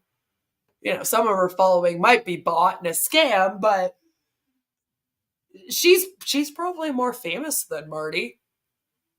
I would say that much. You know, like nobody knows who Marty is, but you go on YouTube, most people know who Foodie Beauty Chantel is. I'm just saying. What about the homeless guy that Jean gave one of her extra accounts? Do they expect him to save enough aluminum cans or broken can openers to pay the $143? Or did Jean donate that too? I'm hoping she did. Also, there was somebody that Chris had signed up from under a bridge. So there's a few homeless people that have been signed up to this, and that's the thing. How are they paying for this? You know? Peaceful says, I would employ Chris to entertain solicitors. They could like try to outsell each other on the phone. And then you could just watch and laugh. That would be fun. Chris has both told everyone to quit their job and go out and get one. Yeah, see, and that's the thing with MLMs. Is they'll be like, oh, you don't need your 9 to 5. And then when you don't make money in them for a couple months, they'll be like, go get a job. When I was in It Works, my husband had injured himself. So we were like, okay, for a couple months, right? But then after that, it was like, okay, like, I'm not getting anything from this, so I had to go back to work. And I went and worked at McDonald's. All right? Because that's what happens. We went in there all the time, and the manager there kept wanting to hire me or my husband. He was like, I really need people. You guys are in here all the time. One of you, like, please come work. And of course, we were like, no. Trevor's like, I already have a job. Thanks. I'm good, you know? So when I was desperate and I needed a job, what did I do? Walked right into that McDonald's and went, hey, man, you know, you said you wanted one of us to come in and have a job. I really need a job. And he was like, awesome, I'll get you an interview tomorrow. And I was hired within a week. But I was in It Works. I was in It Works when I was there. That's right. Badwick Productions could actually tell you that he knew me when I was in It Works. We worked at McDonald's together. He could be like, I knew her when she was in It Works. She was fucking annoying. Okay? So, like, that's just what you do. That's what you do. But it's funny because it was like, fuck, well, you guys literally signed me up to It Works because nobody in my home was able to work at that time. And now you're telling me, well, yeah, I know you're not making money in this, so maybe you should go get a job. It's like, okay, thanks. And now that's what these guys are basically doing. Right? Oh, you can quit your job for this. And then when you do that, they go, oh, well, who told you to do that? I never told you to do that. Yeah, he kind of did. He kind of told them that he was going to fix their generational wealth. Like, what do you think that means? You know? I'm like Amy Carlson. I worked at McDonald's as an adult. I was the gel girl. I was the girl who wore a suit in the dining room after I was on cash for a little bit. I got to stand in the dining room with a suit on. I had to wear a suit to go to work at McDonald's with like a button up and a tie. Yeah, it was great fun. But you do what you have to do for your family. Like, my family was in a fucking bind. And it was like, oh shit, I need a job. Where's the quickest place I can get a job? Well, Jerry really wanted to hire me down at the McDonald's. He's been bugging me for fucking months. I bet you that will get me a quick job, you know? So I went there. And then I continued looking for work. And then I went and worked at True Green Lawn Care. And sold lawn care for a while. Because you do what you gotta do when you're in a bind like that, you know? But that's the thing. It's just like, if I was in something like this, I would probably tell people not to quit their jobs. And then if people were in need of money, I would probably help them try and get a job. And that's why I would be a really bad hun. Okay? That's why it's a good thing I'm not a hun anymore. You're awesome, Jelly Snack. Oh, Connect is absolutely awful. By the way, did people see that last webinar on investing your unpassive wealth? Oh, yes. Oh, yes. I was the greeter at McDonald's. Kind of. I was the guest experience leader. That's what they called it. So I was in charge of getting the guests to do surveys. And my job was just walking around while they ate their McDonald's and talking to them, which we all know I'm very good at talking. So it was no problem for me to walk up to strangers and be like, hey, how's your meal? You guys having a good day? Yeah, you guys, everything going good here? Okay, awesome. Before you leave, you mind doing this little survey? It would really help if you gave our McDonald's 5 stars. But then I found out that we fake the surveys, and I was like, yeah, I don't like this job anymore. It's fake. They're scamming. I was at the Ronald McDonald Secret Service. Maybe. You don't know. It honestly, Jelly, it is probably the best job to have if you are working at McDonald's. Because I barely had to touch garbage or food. Most people clean up their own trays and stuff. So I really did just get paid to show up and walk around in a suit talking to people. I mean, out of all the jobs at McDonald's you could have, that's the best one. You can be a part of a McDonald's meal thanks to PayPal today.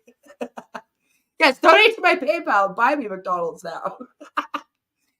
You could ask if they want to be part of the next global AI tech giant. Yeah. See, that's the thing is that I never promoted It Works there either, though, because it was what do I say to someone? Hey, you're having that Big Mac? Do you want to try this crazy wrap thing? Ew.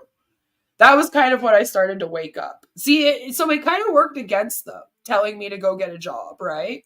Because they'd be like, promote it at your work. Hand out the cards. And I'd be like, I can't do that. That's weird. Is that not weird? That's weird. Why would I do that? And I couldn't do it. Started to open my eyes with that. Yeah, you do. You get 50%. 50% off, dude. Yep. It's literally down the road from me. It was easy walk to work and from work. And then we got an employee discount when we were already eating there once a month as a treat for my kid anyway. So I was like, why not? Did you ask them, have you tried Omail? No, I didn't. Omail was not a thing yet. This was several years ago. Long before I was, well, not too long, probably a couple years before I did YouTube. A year? It's really, something like really that? cool I stuff. don't know. Get ready. It's about to get even more exciting. We're right at the precipice of that roller coaster ride. We're about ready to go over, and just hang on. It's going to be a really, really good ride. So I wanted to come out. A little too excited for this ride, if you ask me. I'm just saying. He's giving off some vibes. Do this quick video. Above market value, it's more than you can imagine. As OnPassive comes out with more and more things, you're going to understand that more and more and more. Ash Mufareh, he always over delivers, and he's about to over deliver to you and I in a very, very short period of time. That's it for today, guys. Have a great week, and we'll absolutely see you on the inside. Take care. Bye. Wow. So basically, then, Mike, what you're saying is you guys have redefined market value to mean that you're giving people basically to be the opposite of what it means. Above market value means that you're charging people more than the market is charging, and you want it to mean you are charging a decent amount and giving people more of a product, more services. Okay, I don't know if you can just change definitions like that, though. I had a good friend recently promote Mary Kay to me. I don't even wear makeup. I don't know how to politely decline without breaking our friendship. Just explain that you don't wear makeup. I would hone in on that. I have a friend that's also in Mary Kay, and it's someone that I went to college with. And so I kind of understand, and they won't leave. They've been in it for like 50 years and they're like, okay, no, I'm not leaving. They're kind of higher up. So they have Mary Kay paying for their house and like things that I'm like, I don't know how to get them out. But I basically just had to explain to her because she also tried to get me to join. And I just said, like, I'm not interested, and I personally don't support the MLM business model. So I don't really want to like get into it, but it's so hard because you have to watch your friend basically just turn into this MLM. And it is very hard. But if I were you and I didn't want to bring up the whole being anti-MLM thing and you were really scared about breaking your friendship, I would just hone in on the part that you don't wear makeup. You don't know much about makeup. And just be like, honestly, it would be kind of silly for me. Like, I don't wear it. I don't know anything about it. I don't know how to do it. Like, what would I be doing in a makeup, That's probably the best way to go about that. Hone in on that. And then hopefully she kind of picks up on your vibes. If it is a good friend, then they'll kind of pick up on your vibe that you're just not interested and then hopefully not bother you with it as often. It's just very hard. Ask her if she'll take O coins, Ricardo says. It's just so hard. So that was above market value with Mike Ellis. And the funny thing about this is he starts it off like, oh, I haven't been here in a while. And people have been asking me, but I feel like we didn't need this. Careful, they'll want you to host a party. Well, they'll show you how to apply the makeup. Yeah, but you can be like, I'm really like not into it. I don't like makeup. I'm very much about my skincare. I feel like makeup ruins that. You could just kind of hone in on that. I currently don't know anyone in an MLM, but used to know a few, including my dad. Yeah, that's too bad. My parents were very into Avon, but luckily my mom never sold it, although she was constantly thinking about it. It's just my mom was kind of too much of an alcoholic to leave the house and go and do things during the day. So it never ended up happening. Had we had lived differently, I probably would have grown up with an Avon mom. Instead, I just grew up with an alcoholic narc one, I feel like if I give her any leeway, like if I say I don't know anything about makeup, that might give her the opportunity to invite me to an MK party. Make it that you are against makeup. Like, be like, no, like, I really don't like makeup. Like, I don't like using it. I think it's bad for your skin. I'm really sorry. You can even throw in I support you as a friend in whatever you're doing if you want to kind of not get on the friendship. But it is kind of scary because, unfortunately, Takara, no matter what you do, your friend might slowly kind of disappear. Because anyone that's not in Mary Kay is going to slowly be leaving her life. So it's kind of a shitty thing, but you might not be friends down the line. And it's not because you didn't want to have a Mary Kay party. It's because she's in a cult. And they're going to isolate her as much as possible. And then all I would say to you is just try to keep some kind of line of communication open as a friend. Because I often tell people, don't let them suck your friends like that. Yeah, like you can try telling her that you're anti-MLM and you don't really support Mary Kay or Avon or any of those. But you want to be supportive to her as a friend, so you can offer emotional support. But other than that, maybe be like, I don't have the funds either for this. There's a bunch you can do, but I do understand the fear. It's just kind of sucks because once someone's in one of these things, it's like you might not be in control of whether or not you guys are staying friends for much longer, Hello, Next Level. Good to see you. I hope you're having an awesome day. we're just wrapping up. You can always join the replay crew for a day. It won't hurt you. You know? Just say you can't afford it and you could use some donations yourself. You know? Even better, a booze Tupperware party where you can take home booze in the Tupperware. Look, no leaks. That used to be a big thing for wine mums back in the day, Tupperware parties. And they were completely socially acceptable. But that was also before they got a little too MLM-y. There was a time when they were direct sales. Same with Avon, where they weren't really MLM. They were more direct sales. And then they slowly went that way. It's the same with like body shops doing that shit now. It's like, damn it, you know? I'm sorry you're having a rough day, Next Level. I hope that it gets better soon. But yeah, that was it for Mike Ellis. So we learned today that Mike decided to give us an update when he didn't need to give us an update, basically. I felt like he was going to say something important because he's like, I felt the need to come on here and give you a video in this moment with what's going on now. And then it was very much the same bullshit that he often comes on and spews. So I'm a little disappointed, Mike. Next time you want to not do a video unless you have something important to say, thanks. Just don't make videos anymore, okay? About OnPassive. Okay, thank you. Glad we had this talk. But yeah, guys, I can't go for as long as I did the last time. I gotta call it a day.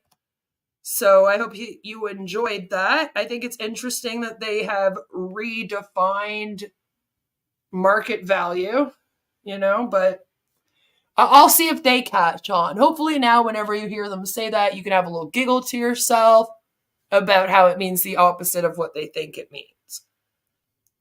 He's just reassuring people he's still in it to win it. I feel like that is what it was, Jelly. It was one of those, like, people had been talking about him. Even we had done some jokes over here that he hadn't been around for a while. Maybe he moved on. Maybe he was just doing his day job now. Blah, blah, blah, right? So I feel like maybe he just did that to be like, no, I'm still here. I'm still in OnPassive. Don't you guys worry about me. I'm still going to spew their bullshit. And it was like, damn it. I was kind of hoping that he would move on. Because a lot of times when people get a job like that, they kind of like wake up a bit. But unfortunately, some people can also have jobs and then also be a part of an MLM and it doesn't like click for them. So it seems like he might be one of those people. Takara says, I mean, Marty, Red, and Chris do the same thing with making videos with absolutely nothing. I know, but they do it like every day and it's kind of expected. So I was like, Mike went away for a while. If he's returned, maybe there's new news he's going to give us. I was at least expecting him to like update us on him. You know, like, what has he been up to since he disappeared?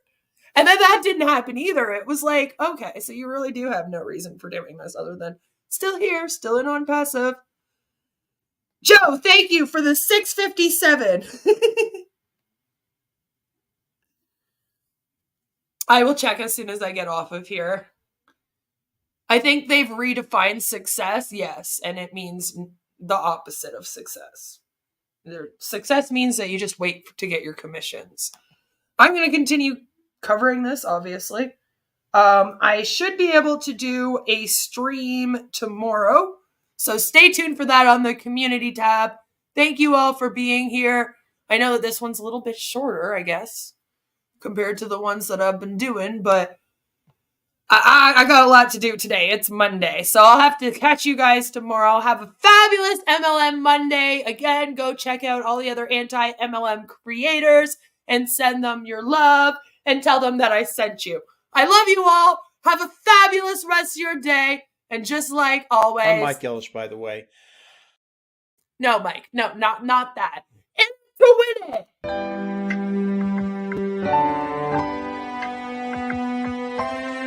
My name is Ash Mufara, and I'm your friend.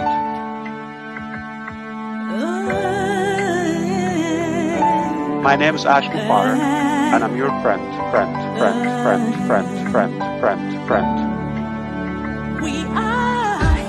I'm Mike Ellis, by the way. Shining bright into the future, we rise high. Call me Reverend Jim Jones, okay? Let's go to Guyana, all right? No joke. If that's a cult, Hey.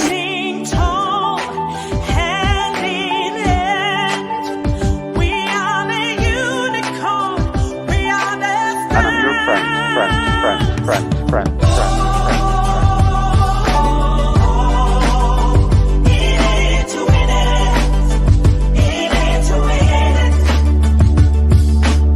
That negative YouTube channel has got more followers on it than I do on my own. And it breaks my heart.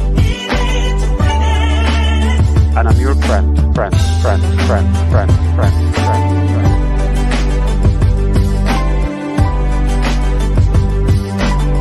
My name is Ashmo Potter. If you're rude, if you've been doubting or spying, or we know who you are. Stop going there. She wants to be the first to make us look silly. Yeah, Queen of Karma's on there asking for a debate. That's the lady I brought on. Her debate was 3-minute Ash. And another Queen of Karma asking about why don't we answer the question about religion. I think we've answered that over and over again. I've been answering them all morning long. It's not the answer you want, but Yeah. call me Reverend Jim Jones, okay? Let's go to Guyana, all right? No joke. Alright, this is a great way to start your day. Come here and tune in to crazy men talking about their experiences.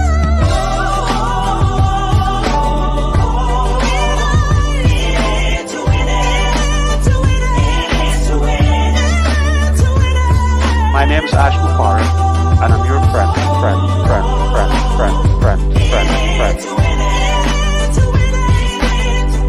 I'm Mike Ellis, by the way.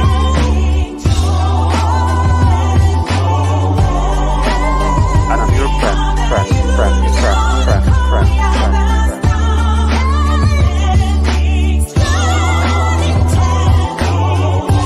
Stop going there.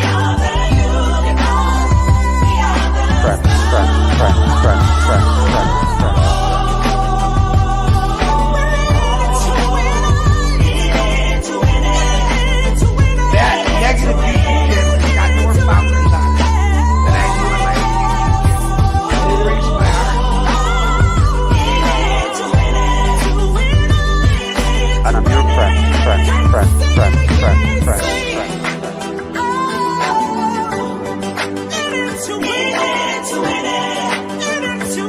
My name is Ashmo Potter.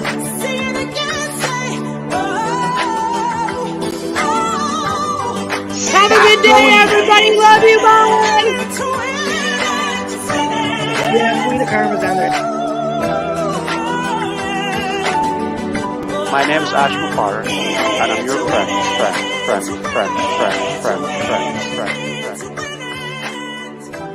Let's go to Guyana.